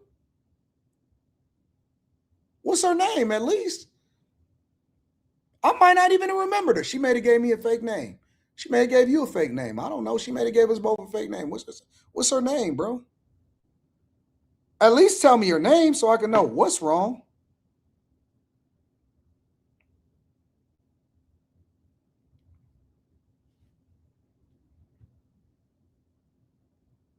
Tell me her name, bro.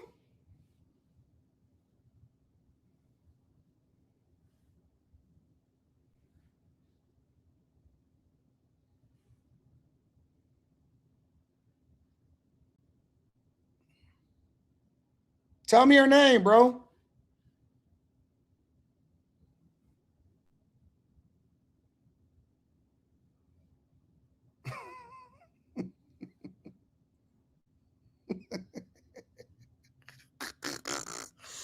At least tell me her name, bro.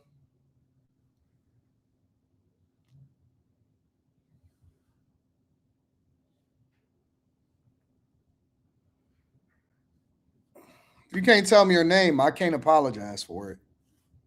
I can't apologize for something that I don't know.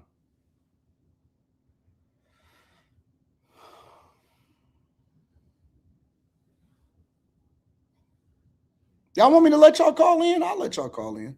Let's get it. It's Friday, right? I got to run to the store in a little bit anyway. I got some time to kill. Jump in the shower.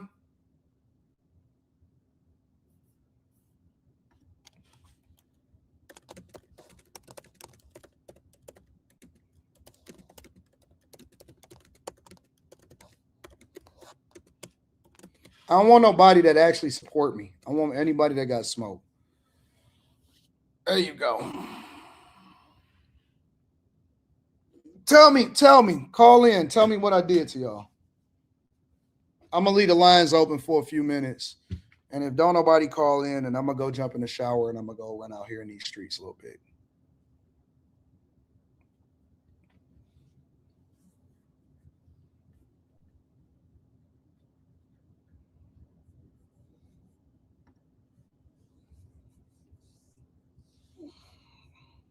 I dropped the link in the chat. For anybody that feels some type of way, there you go. I'm going to drop it back in again. I always give people an opportunity, especially on certain days. I'm feeling open-minded.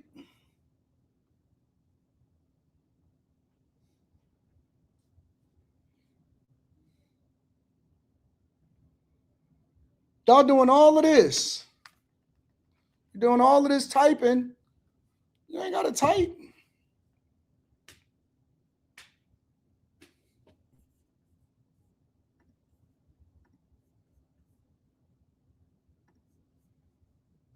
Let me know y'all thoughts. I want to know y'all thoughts.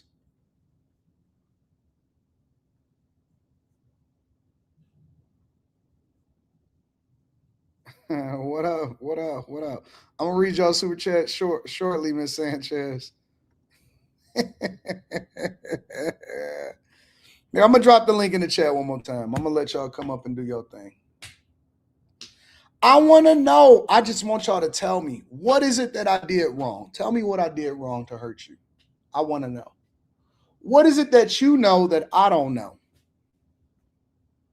Let's air this shit out.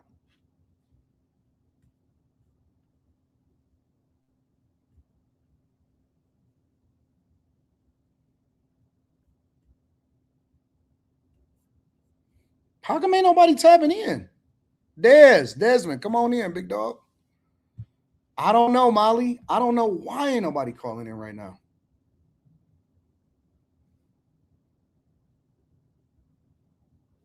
He left? He left? Oh, man. Where's everybody at? How come everybody went silent?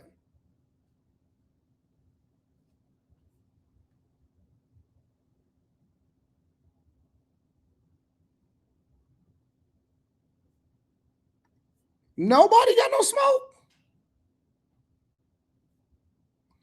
Come on, man. All of this tough talk, all of this junk, all this stuff that people got to say, ain't nobody got. It's Friday.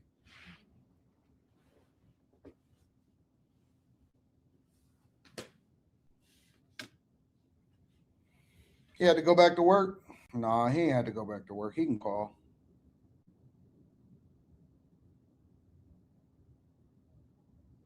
It's Friday. I'm trying to leave the chat open as long as possible, bro.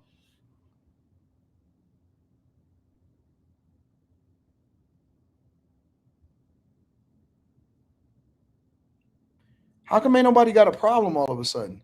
So wait a minute. So I've been having an algorithm hot for 7 weeks. 7 weeks. Phil White. Let's see what Phil has to say. Phil. Can you hear me, Phil? Yeah, I can hear you. What's going Phil, on? You want to be on camera? Yeah, I don't care. I mean, it's up to you. Yeah, I don't care. Yeah, All right, go ahead. I don't know. Phil, go ahead. What's happening? What's the word? Not much. Nah, man, you doing your thing, man. You running laps around these cats, man. You got to remember a lot of these cats is liberals. You know what I mean? So you know that's how they act, bro. My only problem I had with you was I'm from New York. And I saw that stream you did, and you had Zip with the drip on. You arguing with Zip, bro. You better than that, bro. Shout out to Zip. Huh? I heard he was on Rory and Maul show. Bro, he made it to Rory and Maul? I heard he was on Rory and Maul show. Wow. Now, Why Zip, you have a problem with me arguing with Zip? Cause you way too intellectual for that nigga, man. That nigga, he is like super ghetto. All these jail stories ain't like that. You better than that, bro. That was the only issue I had with you. But other than that, I rock. I like getting it in with everybody. I don't feel like I'm better than I'm above any of this shit. Now I feel you. I respect that. You know what I'm saying? I saw the Corey Holcomb joint and all that. You know what I mean? But I was like, Zip. I was like, nah, bro. You better than that, man. I'm everywhere, man. I'm all the way in these streets, bro. No doubt, respectfully. But yeah, man, keep doing your thing. Keep running laps around these fools, man. All right, thank you. I appreciate you, big dog. You already know. Let's see. Is it Reason? Is that the name? Is it Reason? Reason, are you there? I can't hear you. You muted. You muted, big dog. Sir. Yes, sir. Can you hear me? There you go. I can hear you now. What's going on? Yes, sir. Oh, I'm trying not to. I can hear you. Oh, okay. Sorry about that. Oh, not much. Not much. I got a little smoke with you just because, well, you're a big dude, and I was trying to get on your radar, and I know I'm just up and coming, and you kind of laughed me off. But I can understand. I laughed you off? Oh, I'm not sure if it's you actually who runs your Instagram, but well, it's your Anton Daniels Instagram. I DM'd you because it was on one of your morning shows. You were thinking of doing a new show in Detroit, and I was trying to hop on that because you put yourself out there. And then it said I didn't even have a face on my profile or something. You didn't have a face on a profile. What am I supposed to do with it? Didn't really hurt my feelings. I just wanted to bring it up and know that I'm trying to get out there. I'm trying to hustle. What show you want to be on? on? Yeah, it did hurt my feelings too, though. Well, I didn't. I mean, it's okay. That's a question too. Is that super important? Because I'm more going for the brand, Oh, sorry. So you don't. But I mean, if you want to be on a show, you're gonna have to tell me what show you want to be on. What type of show? What kind of content do you create?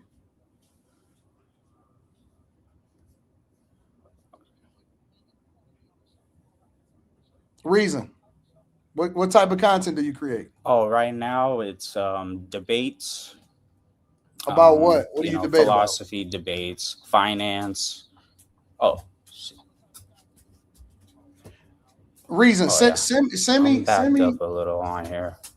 You got to get your audio. The big stuff like God, like God is true, the gender stuff. All right, Reason. Send me another because I can actually see who you are now. Will do. I can sense that there's a delay and everything. And then I'll go from there. All right.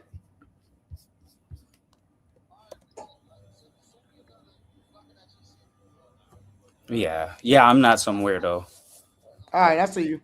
All right, I appreciate it, sir. I'll make sure I'm coming at you right. Okay. Rolando. Is this your real name? Rolando? Absolutely. You Rolando Martin? Rolando Martin, yep. I know you pissed off at Roland Martin. Nah. My grandmother watched the show all the time. We get to get on live. You gonna put me on? Yeah, you on right now? I'm talking to you. What's yeah. Get my face on there so I can talk to you. Nah, what smoke you got? You too eager. Huh? You too eager. What you got? What I got a serious problem with your facial hair.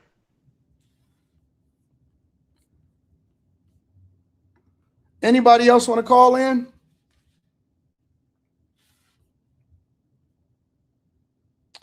Anybody else? Anybody got a real issue? Rod. What up, Rod? What's up, bro? Chilling. What issue you got? I got a problem with you not dropping the hats, bro. Oh, okay. I got you. I'm gonna work on that. I don't They believe already you. they ready to go. It's honestly, the site is up, it's ready to go and everything. Tell the truth, bro. You don't want no dusty niggas wearing your hats. No, I mean, I don't think that dusty niggas really spend money like that anyway. But I ain't worried about that. I told my wife to give me one for Valentine's Day because you said you was gonna drop it. I'm gonna drop them. I promise you, I'm gonna drop them. All right. It's got to be all the way right. I need everything perfect. Okay. Put them burgundy ones in the lineup. I got you. Bet. All right, bet, bro. Yeah.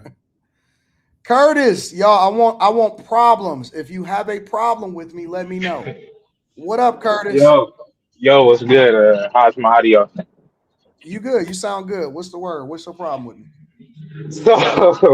So I don't know if you can call it a problem. Y'all not really serious, bro. I don't know if you can call it a problem so much as a disagreement, because I noticed earlier you stated in the live stream that this is in regards to the statement you made in regards to like the whole military operation that's going on with Iran. And you said something to the effect of kind of like you got to, pick a side, choose a side. What side are you going to be on? Either you with America or against America. And kind of no different than what I stated in my super chat that I sent. I feel like this conflict is more nuanced than that. As a person who voted for Trump, I'm not at the point where I could say that I regret it at all, because I don't. But I'm definitely not in any way, shape, or form in support of this military operation, because I don't agree. You said why? Yeah, what is it? Because and I also listened to the live stream that you did where y'all talked about that, and I am in agreement with Slimmy and Molly on that point. But I don't agree with the fact that we should be dictating what other countries do in their territory. I don't think it's America's place to be the police of every country. Why not? If it serve our interests, why wouldn't we? Because I think it's at the detriment. You got minerals that we need. You got rare earth minerals that I need. You got oil that I need. You got this and that I need. Why wouldn't I? I don't agree that it's our place to be the world police. Because at the same token, we on a global scale, we nitpick these regimes and say that they shouldn't be doing this and that and whatever, and some aspects of that, we're no better than the people that we're trying to oust from a regime. Now, albeit we're not in their streets murdering people, we have rights, we have free speech, no different than us having this conversation right now. Why do you think you got your free speech? Why do you think you got free speech? Why do you think that it's in our Constitution. You have the luxuries and you can do some of the things that you do? You know why? Because we do some of the most heinous things in the world. You know why? Because we humans. I would agree with that. So go what ahead. You think we're gonna stop now? It's up. So I guess in this situation, I could objectively say I'm biased just because I don't personally. I think it will transition from a military operation to a war if American troops are on the ground. And I would say that I'm biased in that aspect. And I would say I'm biased in that aspect because I personally have family members that are either active duty or retired that I don't want to see involved in this conflict unnecessarily. But when they signed up, respectfully, and I respect our military, but when they signed up knowing that it was a possibility for active duty, right? That's true. What they think that we was paying them and giving them a free education and giving them all this opportunity just to train? Definitely not. But I still don't agree with it. So Then they shouldn't have I can said I it. can admit I'm biased in that. Who twisted their arm and said, "Come and get this free education. Come get these free benefits. Nobody did. Come get They these free they took property that they taxes." took that oath. They took that oath of their own free will. All right, then that's cool. So outside of that, that was just really my only disagreement with it. Again, I would say there is no you're with America or against America. I think it's more nuanced than that, and I think that's why we have so many different people in positions, so many layers of government, and all of that. It's more nuanced than that. That's just Did your my people opinion. get back their 1776? No, nobody has informed me of them like getting that. So So you're not in I contact with your people? They ain't tell you about that 1776 Trump gave them? I never inquired about it. All right, that's fair. I respect you, Kurt. But yeah, that's all I had. Thank you for what you're doing. Shout out to what you're doing. I'm from the city. I don't live there, but I was born and raised there, and just continue doing what you're doing. Thank you, my friend. Appreciate I you. appreciate you for calling in. Yeah. Young. Yeah, what up, Young? What's the what smoke you got for me? What you disagree with me about? You muted, Young. You muted. Oh, I'm sorry. It's not so much that I have a lot of smoke with you. I think I popped on and I commented. It's been probably like months ago, whenever you were talking about having I guess having the coaching calls come back on. They up. They on. I Yeah, accepted them. yeah. I was the guy that I guess kind of wound up being the butt end of the joke about having 3 kids with 30 different moms. I don't know if you remember that little piece. I'm listening. Yeah. So no, I just kind of more or less was just kind of like thinking, because I'm working right now, but I wound up popping on seeing your shows on. So So I was you like, don't really have a problem with me then? not so much other than just, like just the thought, because you were kind of like, nah, I'll coach you whenever, basically when the kids are 18 or whatever, just try not to have any more kids. And I was more or less just my only, I guess you'd call a little smoke was just kind of like, Did you well, got some more kids? You got another chick pregnant? no. Oh, okay. Well, you good for now then. Send an Yeah, email. no, We'll get no. it in. Okay. Yeah, that's all I was want to know, because I mean, to me, I make it a point of, what I'm saying, you're in the situation you're in, Are you know you what I'm saying? You are you dug yourself. potentially getting these hoes pregnant? You skeeting no rubber? No. So you ain't had no sex. No, I ain't saying I ain't had no sex, you know what I'm saying? You had a rubber every We single just, time you yeah, bust them yeah, open? yeah.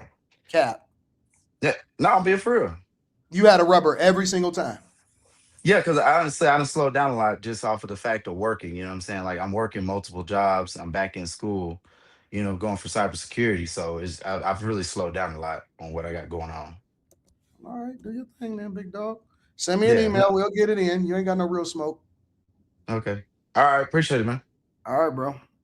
Where is the smoke? I am looking for people. There are always people in the chat watching the show that have so much that they want to get off their chest. You have the opportunity to ask me anything you want. You can say what you want to me. You can get at me. You can holler at me. All of that shit. Where is the smoke?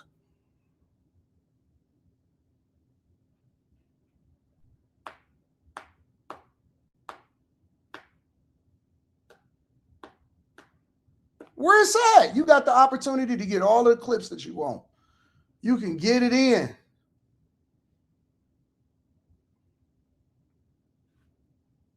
We smoking or no? We smoking or no? Let me tell y'all the truth. I'm going to tell y'all the absolute God honest truth. They don't really got no smoke, man. Let me tell y'all something. This is a facade. This is all an illusion. And I'm keeping 100 with y'all. It's all an illusion. They don't dislike me. They love me. It's not that they actually want to see me fall. They profit from me. This ain't smoke. Listen, nobody disagrees with me. Nobody actually doesn't like me. And I'm keeping it 100 with you. And nobody actually really got smoke for me. It's all for content. This shit is WWF, WWE all day long. It's all WWE. It don't get no realer than that. It don't get no realer than that. I showed a text message. I showed my homies in them some text messages yesterday. Q Diddy, 2K, and Quentin. I showed them a text message from 2021 that the person at the no hat person had been trying to be on my nuts. Couldn't even get in touch with me. I showed them. If I'm lying, I'm flying. These niggas is fans. They're fans, bro. I'm telling you. I don't know if Slimmy could is on right now. Matter of fact, I'll call 2K.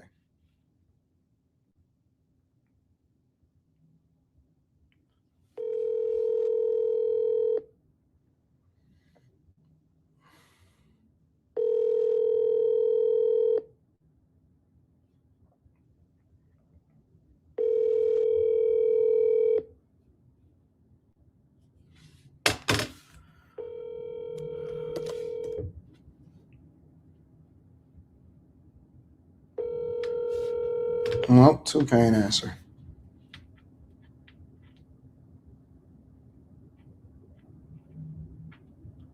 Niggas be having to take care of business in the daytime, huh?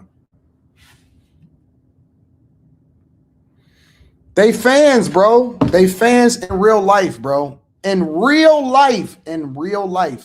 The women and the guys, they're fans turn stands. And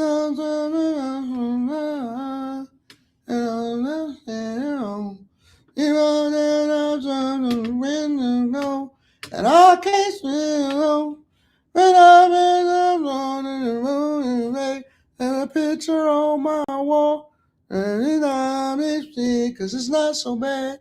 It's not so bad.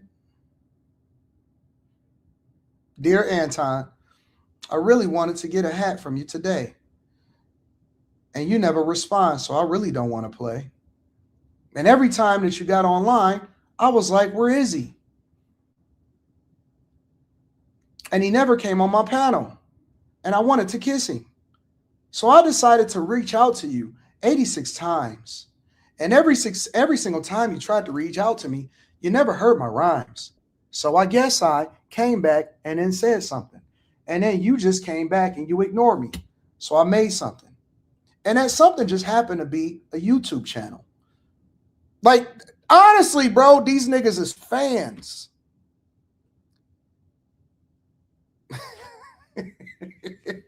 Fi! I know Fi ain't got no smoke. I got hella smoke.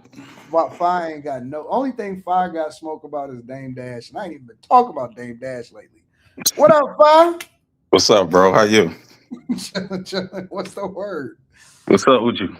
Slow motion, man. I'm in Vegas. Trying to figure out how I can fuck up the church's money, man. No, I feel you. Yeah, I got smoke with the what's up with the coaching calls? You said you've been telling us every month. They back. All right, I ain't get my email. Watch this. You don't even believe me. Watch this. I don't. Watch this. Hold on. Yeah, Rita ain't signing off on that. Yes, she is. All right.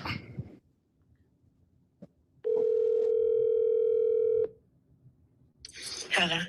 You asleep? I'm on a live stream. Just laying down. Stop. Oh my God. I'm on a live stream. What did I say about coaching? What did I just tell you about coaching calls? That you were opening them back up. And I told you to start taking them, didn't I?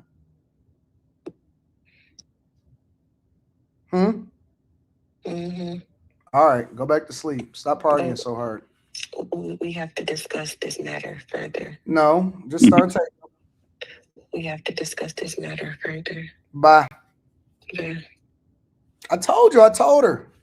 All right, bet we got a lot to catch up on. Yeah, I know. I already know you in trouble. but also, the main thing. Yeah, what's my main smoke with you? Oh yeah, I disagree with you on college being a scam. I definitely think college is a scam. Why you think? Yeah, I think so. I went to college too, as you know, but I'm like low key anti-college, even though I got a degree. Why? Because I think majority of the majors don't pay what it costs to get the major. I mean, to get the degree. So I would qualify that as a scam. If most degrees don't pay, of course. But I'm saying majority of them ain't worth the paper it's printed on. So Absolutely, it is. Mine hasn't been. What did you major in?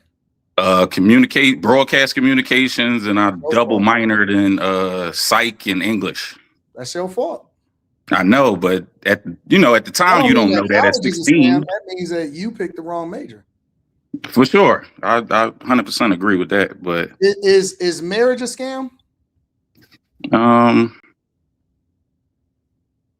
Or does it depend on if you got resources, I think that you marry? Yeah, it depends on the woman that you marry, for sure. How is it any different from college? But if majority of the women finesse in divorce, and majority of the majors finesse you out the degree, how is that? How do that not qualify as a scam if over 50% of it in bad? A scam is something that you are unsuspectingly getting yourself into. You can pick you can pick your degree field. Mm-hmm. All of the information has already been out there. Nobody in communications make any money off of communications. Yeah, I agree. So you should have did your research. We was kids though, AD. Like I don't know. I just was going. Yeah, I was going mainly for football, but I was just picking a major. But we was under them. I thought I thought they in high school and just all our lives in school they kick it to us like go to college to be successful. I didn't learn till later that you got to pick the certain major to make you successful. That's your parents' fault. Yeah, they didn't go to college, so they didn't know nothing. That sound like that ain't scamming. Yeah, I think so. Nope, that's bitterness. That's becoming an incel towards college. The same way that guys become incel towards women, they become incels towards education. No, let me come at you another way. All right, so let me give you this as an example. Say you hold on. Let me ask you a question. Sure. Would you tell your kid not to go to college? If they want to. No, hold on. Would you tell your kid not to go to college in general? Just don't go at all. I'm telling my our daughter's the same age. So I'm telling my daughter she can go if she want, but I'm not pushing it on her like my parents pushed it on me. Why would you let your daughter go to something that's a scam? No, I would help pick the major, like you said. Yeah. You said college is a scam. You didn't say communications is a scam. You didn't say psych and English is a scam. You said college is a scam. Why would you let your daughter go into something or go to a place that is a scam? Because I will be helping pick the major. That's what I'm saying. I call college overall a scam because most of the majors don't pay. Like you admitted this. Most of the majors don't pay adequate salary for what it's going to cost you to get the degree. You said this before. College in general was a scam. That's what you said. Right, because most of the majors don't pay enough. Why would you let your daughter go into any institution that is a scam? Because I would help pick the major. She would only pick a major that's worth the degree. And I'm pushing community college, like you said, do the first 2 years of community college to cut the cost. Regardless if it's community college or a major university. Yeah, it got to be the major got to be worth it. But I call it a scam because, like I said, most of them don't pay nothing. And you had the wherewithal back when you went to college to pick something that paid. and it worked out for you. But I'm just saying it don't work out for most people. Myself, not even just myself, but a lot of people I talk to, they work in regular jobs and they making salaries they could have made without the degree that they got. You shouldn't let your daughter go to something you don't believe in.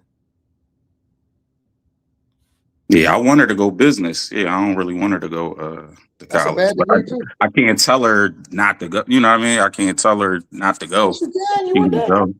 I I tell can, mine. but yeah, I don't want to make her not go if she, she Right, that's desires what we to go. do. That's what But fathers do. We bully. We bully our right, kids into doing the things that's best for them. You don't get a choice. I'm not your friend. I'm your dad. I'm not trying to make you comfortable. I'm gonna tell you the truth. yeah, I feel you. Right. And When the last time we tried to make them? When the last time we tried to negotiate with them? I'm not negotiating with a fucking kid of mine.